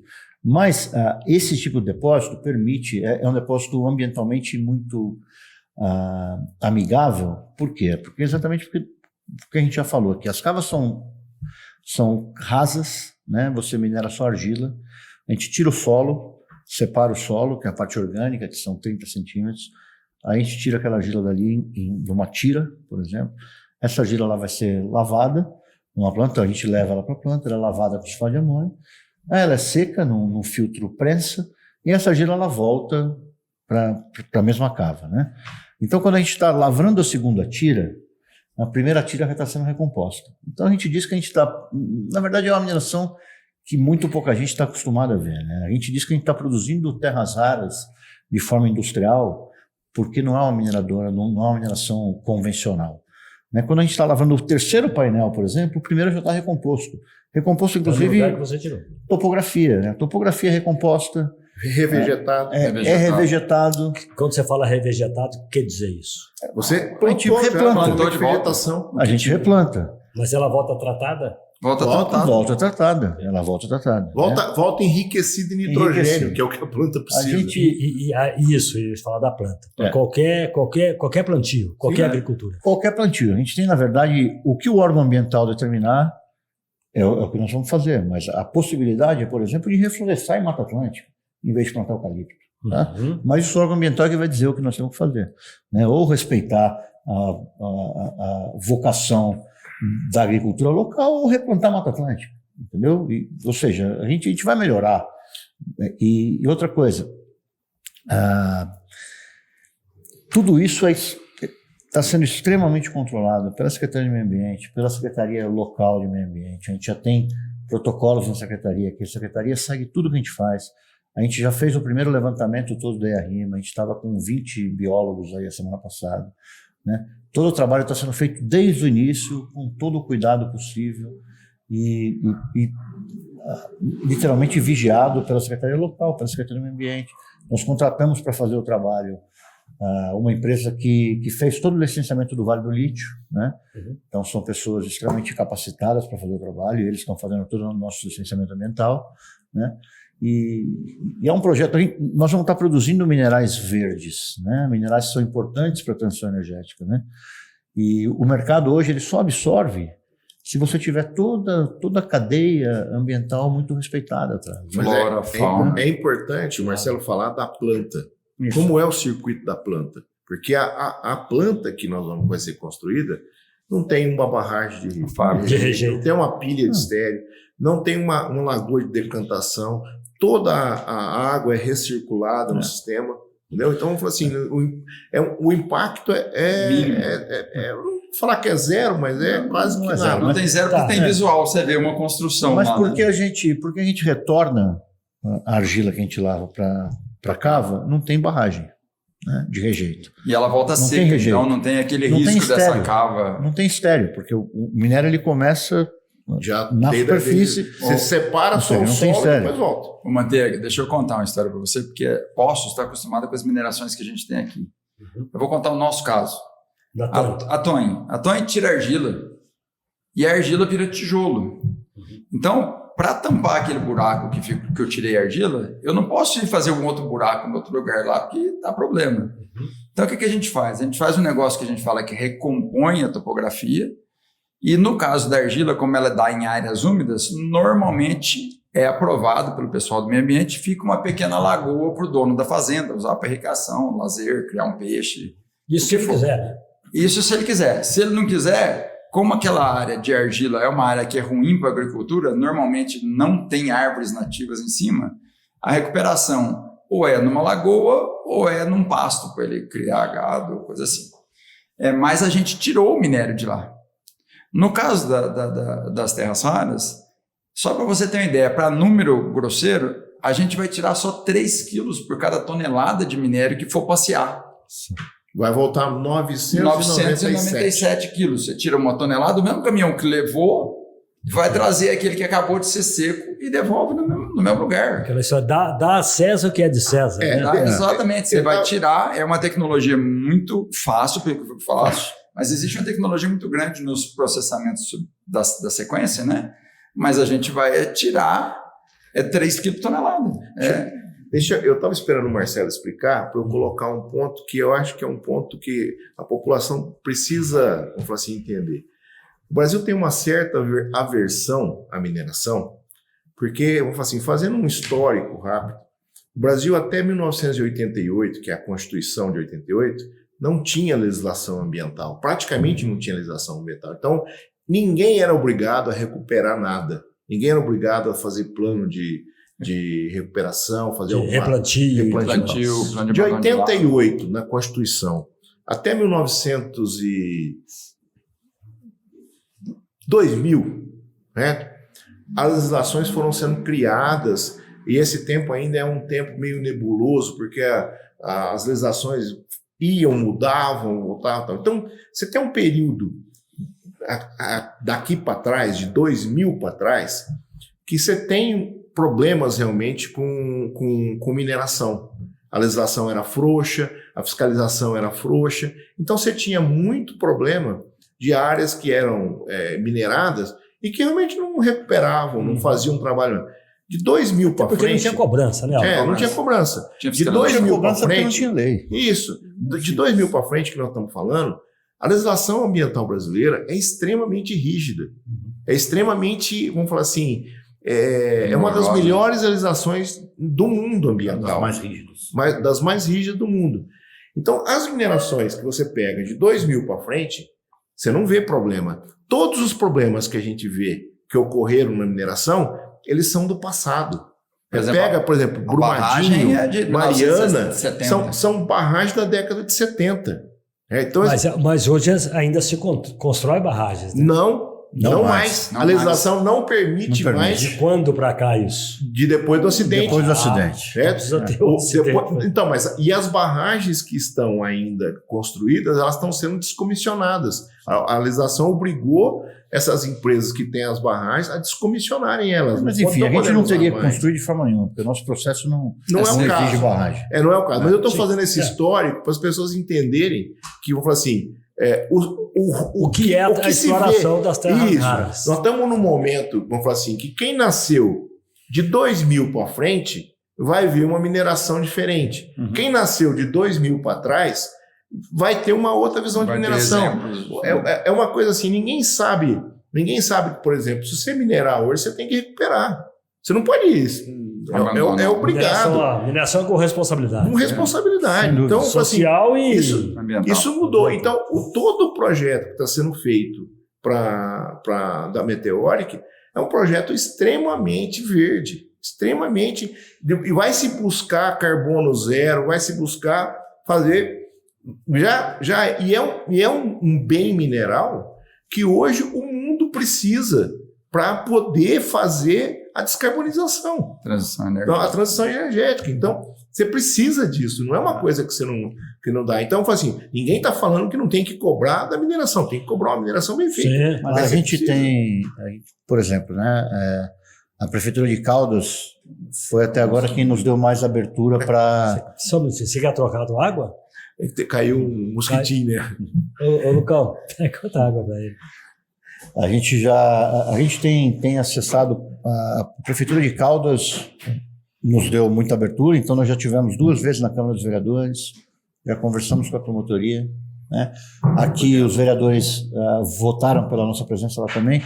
Então, o que a gente quer hoje é esclarecer todas as dúvidas que sejam pertinentes e que sejam da sociedade e do poder público também, Ok. né? Então nós somos totalmente abertos a isso.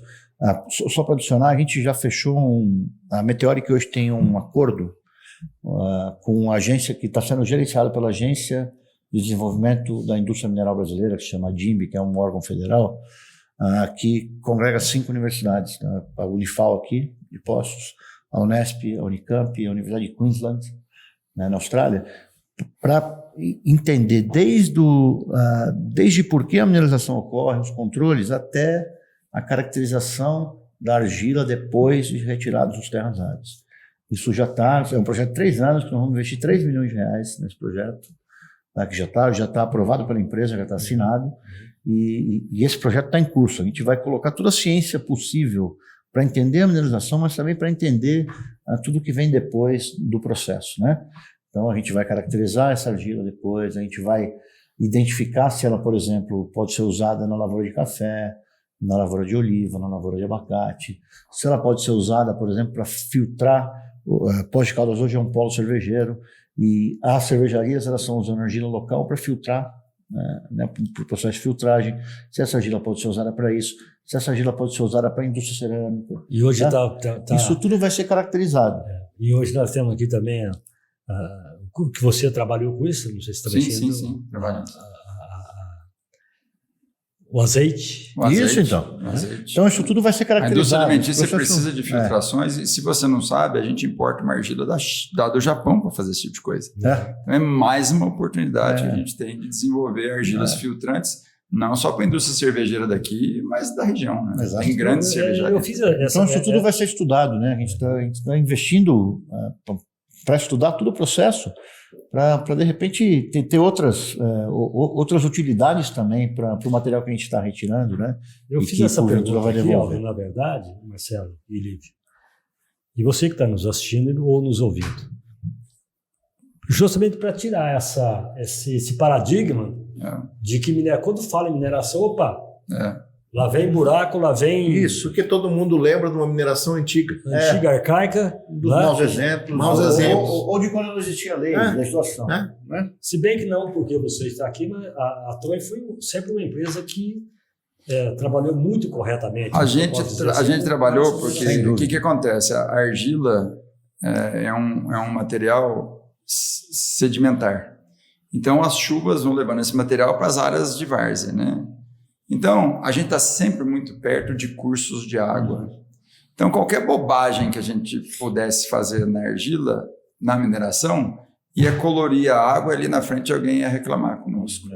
Então, assim, em função disso, mesmo antes de ser exigido, porque hoje é exigido pelos órgãos ambientais, se você tem um córrego até de 0 a 30 metros de largura, você não pode chegar a menos de 30 metros de distância daquele córrego dos dois lados.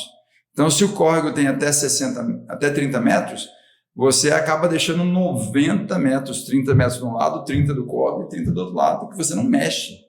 E nós abandonamos nessa região uma quantidade enorme, mais da metade das reservas de argila estão ali. E a gente já fazia isso. Mas só para você saber, antes de 88... Não precisava. Não era necessário. Ninguém cobrava isso. Ninguém cobrava. A gente legislação arcaica também. O que a gente podia fazer? A gente podia entrar de um lado, atravessar o rio e sair do outro lado. A gente podia fazer isso, era autorizado. Até porque onde vocês mineraram, vocês plantaram. Sim. Basta dizer. Não, tanto que se você... É raro aqui em Poços alguém que não conhece onde a gente minerou e achar as cavas que a gente minerou.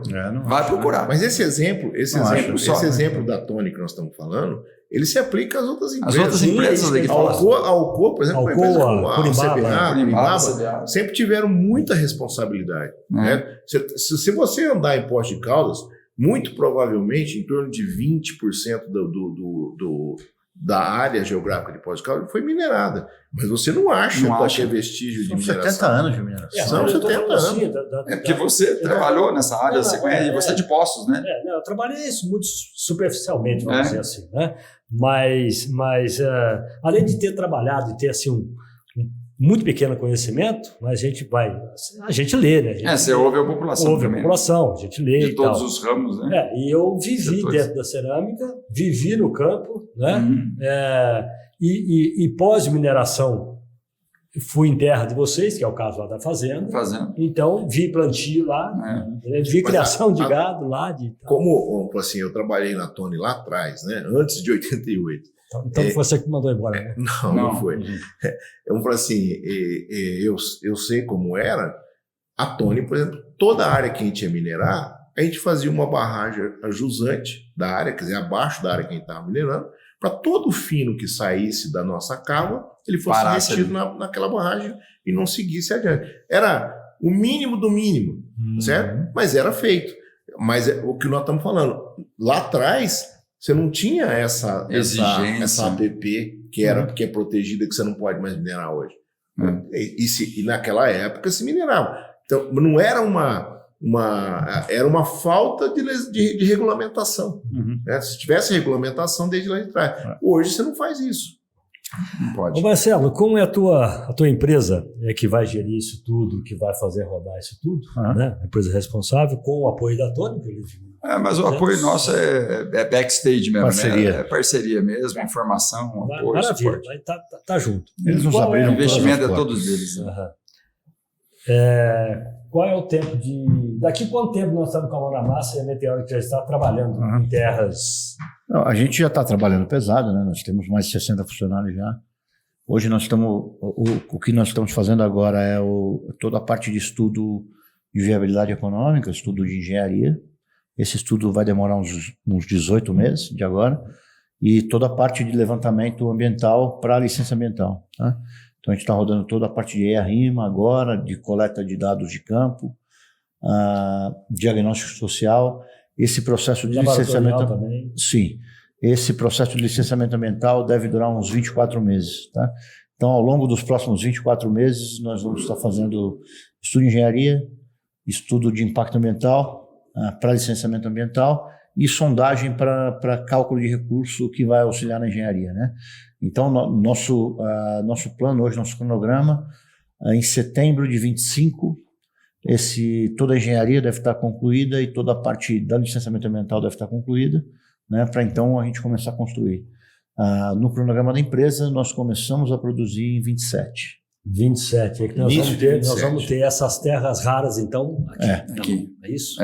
Esse é o 27. Plano. Se você quiser, tem um pouquinho assim lá, tem um vidrinho. É um vidrinho assim que a gente já fez para ver que é a prova dos 9. A prova dos 9 podia ter trazido para a gente mostrar. Então, esse é o cronograma, né? Esse é o cronograma para começar a produção. Né? Muito bem, eu acho que eu fiquei satisfeito se vocês quiserem.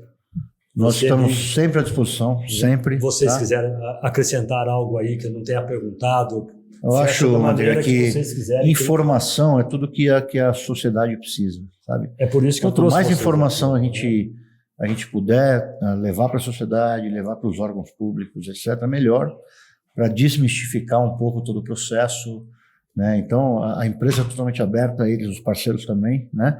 Para suprir de informação à sociedade, né? E para cada vez mais ir desmistificando e que vocês entendam cada vez mais o processo e que sejam tão especialistas em mineração em terras raras como nós somos. Porque aí vão ajudar a gente a divulgar o benefício. Quanto mais a gente divulga, quanto mais a gente fala, quanto mais a gente explica, né? E a gente tenta, né? Às vezes não consegue, mas a gente tenta falar numa linguagem que fique fácil para a população entender, melhor usar menos palavras técnicas. Melhor Então, acho importante. Eu adoro o exemplo que quem arrumou esse exemplo do café foi ele. Eu adoro o exemplo do café. Fantástico esse exemplo. É o pó de café e a sopa de letrinha. Eu acho importante. Eu que faço café em casa de manhã, pelo menos. Você vai dar uma olhadinha. Eu acho importante dizer, essa semana agora, nós viemos ontem, na verdade, do Rio de Janeiro. Lívio e Álvaro estavam lá com a gente. Sensacional. Estava eu e mais 2 representantes da empresa também. Teve um simpósio nacional de terras raras, que foi coordenado pelo Centro de Tecnologia Mineral, que é um laboratório ligado ao Ministério de Ciência, Tecnologia e Inovação e ao Ministério de Minas e Energia. O que nós vimos lá foi extremamente encorajador, a Manteiga, né?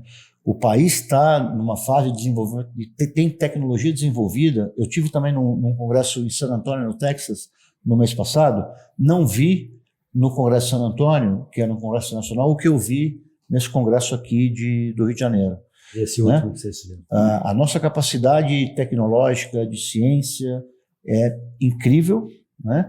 E o país e o Estado estão preparados, né, para a produção de terras raras e para a reindustrialização, para gerar mais valor em toda a cadeia de processo, né? Isso é extremamente encorajador para nós como mineradores, mas também para o país, né? Para geração de valor aqui dentro do nosso país. E o Brasil tem total capacidade de ser um dos protagonistas aí na transição energética. Pela literatura, o Brasil é a segunda maior reserva de terras raras do mundo, depois da China só. Então, vamos industrializar isso. Né? Já são maior. Vamos colocar. Os números não estão divulgados. Já são maiores. Só nós já acrescentamos 409 milhões de toneladas. Exato. Por isso que nós estamos em quebra. Eu já fui em querer monopolizar. Você dá nada. Calma aí. É o contrário. É só a quebra, né? É a quebra. É o que o Marcelo falou. Monopólio não é bom para ninguém no mundo inteiro. E depois assim, nós não queremos falar de política aqui, mas a China tem um regime que já aconteceu conosco na indústria de refratários, já aconteceu conosco, experiência nossa, que ela joga no mercado um preço de um mineral a 20% do que vale. Aí ela deixa no mercado aquele mineral durante 10 anos. Aí todo mundo acha bonitinho, que legal, só que ele quebra um concorrente do Brasil, 2 concorrentes do Brasil, quebra um concorrente das Guianas, quebra um na África do Sul, quebra um na Índia. Isso. Depois de 10 anos, ele está sozinho. Aí você sabe o que ele fez com o preço? Multiplicou por 4. Exato. Simples assim. Então, assim, aquele regime toma decisões autocráticas e fala assim, para, amanhã não tem mais. Como vai acontecer a venda de imãs a partir de 2025? Sim, no caso de terras raras, para as pessoas entenderem, o que a China faz hoje? A China mantém os preços artificialmente mais baixos. Artificialmente mais baixos, tá certo? Porque eles dominam a produção. Para que não estimule a mineração fora da China. E ao mesmo tempo, ela coloca cotas de exportação, quer dizer, ela proíbe a exportação para obrigar quem precisa de terras raras a ir produzir lá dentro. Então ela fala assim, se você vir para cá, eu te dou terras raras a um preço melhor que você consegue aí fora, né? Então, as empresas... Essa estratégia da China é um dos pilares do desenvolvimento da China. Isso tem 40 anos. É um dos pilares. Ela começou a desenhar isso há muito tempo atrás. Há anos. Agora, Poços de Caldas tem condições, é uma das poucas jazidas do mundo, que tem condições de brigar com a China, com esse dumping que eles fazem, porque Poços de Caldas tem 4 vezes mais o teor, que é 4 vezes maior do que as jazidas da China.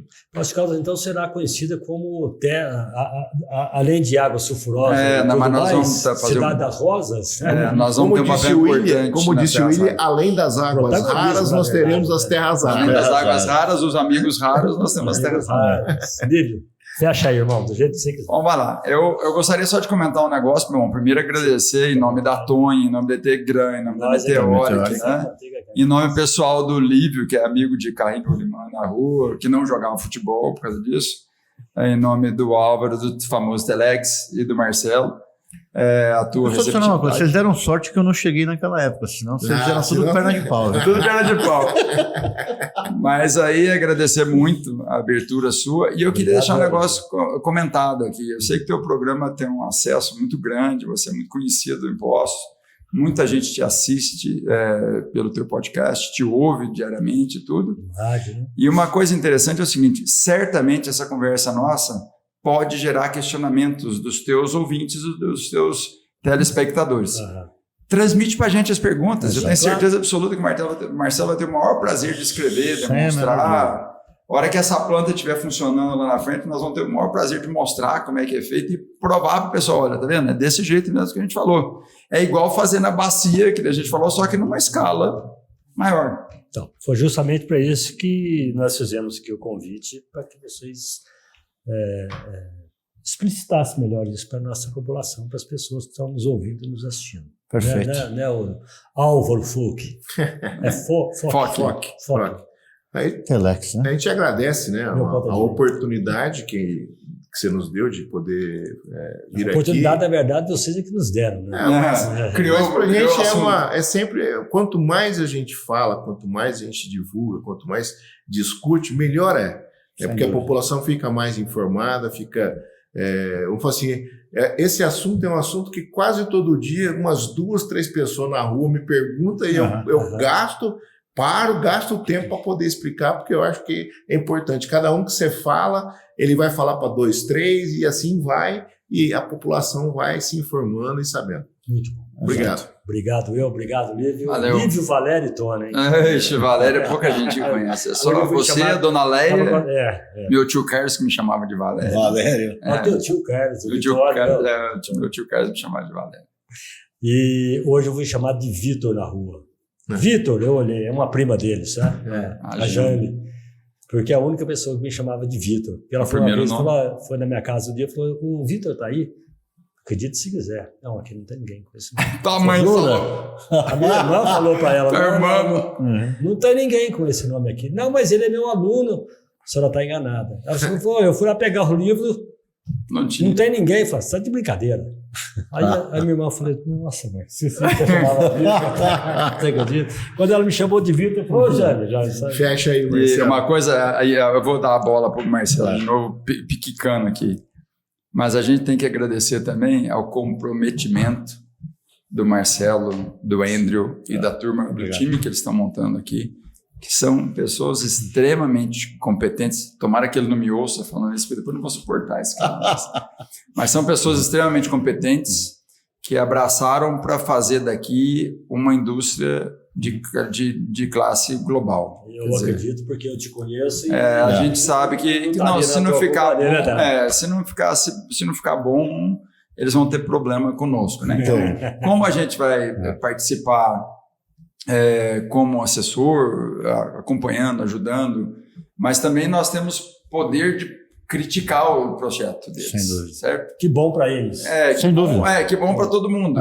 Que o nosso contrato diz que nós temos que participar para saber o que está acontecendo. Sim, claro. E chegar para o cara e falar, assim não, ali não, desse jeito não, faça assim. Então nós vamos poder dar esse voto para eles, embora vai ser uma empresa muito grande, ela vai ser muito maior do que a Tony. É uma forma de você dar um feedback. Mas eu acho que assim... Nós somos palpiteiro mor. Nós somos palpiteiro mor. E a gente tem contra... Vamos falar de feedback, não vamos falar de feedback.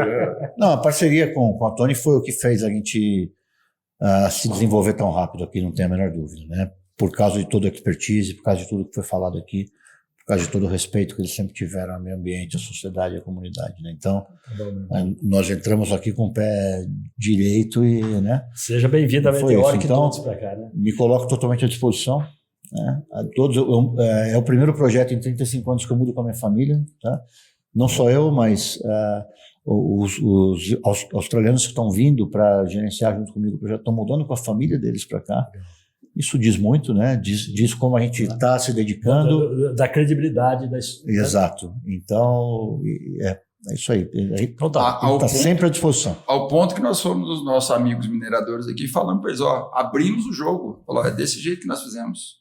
Eu acho que é um negócio bom para a gente e é o legado que nós vamos deixar para a cidade. Então, aproveita esse embalo e faça um negócio mais ou menos da mesma forma. Porque é o que eu te falei, a mineração ela tem que criar um recurso porque vai acontecer depois da mineração. É o pós-mineração. É o pós-mineração. Então, assim, a gente tem que ajudar a cidade a se desenvolver economicamente, socialmente. Apesar de que o Marcelo foi muito comedido quando ele falou em 100 anos. Sem dúvida. Bem comedido. Você acha que vai mais? Vai mais. Uns 1000. Tem de recurso, sem dúvida. Porque assim... É que em mineração, você nunca fala num prazo tão longo, porque enquanto você vai minerando. Tecnologia você nunca sabe a continuidade da tecnologia. E a demanda também. E a demanda. Então, mineração sempre é projetada para 50 anos no máximo. Sim. Porque você não sabe. Mas se você pegar o recurso que nós temos hoje, e que a gente já sabe, o que a gente projeta que vai chegar, você tem mineração para mim. Então, assim, um exemplo da nossa era, né? A matéria-prima que faz a fita cassete não existe mais. Nem a fita cassete. Nem a fita cassete. Nem o cassete. Nem a fita de vídeo. Então aquilo foi uma tecnologia que nós usamos muito, mas foi substituída. Aquilo era uma desgraça também. Que desgraça. Que bom que não existe. Você tinha que ter uma dessas aqui, né? Isso. Você enrolar. Para enrolar. Manteiga, muito obrigado. Parabéns pelo programa. Muito obrigado. Álvaro Folk. Foque. Estamos à disposição para qualquer pergunta do pessoal. Obrigado, eu. Valeu. Bem, falei aqui com o Lívio, Valério Tony, né, hoje o presidente da Tony, 3 anos já aí. Né? O Álvaro, que foi o homem que descobriu as terras raras. E o Marcelo Carvalho, que é o diretor executivo da Meteoric, veio aqui falar com a gente como é que vai ser todo esse trabalho aí, né, Marcelo? Boa sorte a todos aí, um grande abraço. Muito obrigado, Manteiga. Valeu, Manteiga. Obrigado. Vamos fechar o nosso... Oi? Estamos à disposição. Obrigado. Vamos fechando o nosso podcast, vamos fechar esse Café com Manteiga. Feliz da vida, viu? Porque gostei de receber, como disse o Lívio, amigos raros, né? E o Marcelo, apesar de ter conhecido agora, já passa a ser um amigo raro também. Sem dúvida. Você gosta da nossa cerveja? Gosto, não. Teremos oportunidade. Uma cervejaria na casa dele. De cerveja lá no Pico. Aí, o Lucas, chegou. O Lucas já riu lá, gostou da cervejaria. O Álvaro, além de produzir bons azeites assim como nós também, e aqui em Posta estamos produzindo na região Bons Azeites. Ele também é cervejeiro. Você está lá. produzindo azeite aí? Nós produzimos azeite, a fazenda foi arrendada e a pessoa que está tocando a renda da fazenda continua com azeite. Provavelmente ele não vai ser chamado Dom Giovanni mais, mas é o mesmo DNA. Muito bom. Certo. O Dom Giovanni eu experimentei. Eu Muito vou passar bom. ali no porcaria agora, desculpa o marketing. Eu vou passar ali agora para tomar uma cervejinha. Legal. Gente, um abraço, viu? Muito obrigado. Você que está nos ouvindo, nos assistindo, né? Você consegue ficar até o final aí, isso é de grande valia para seu conhecimento de tudo que vai acontecer, do legado que o estudo vai deixar para o nosso município, para a nossa Minas Gerais e para o Brasil.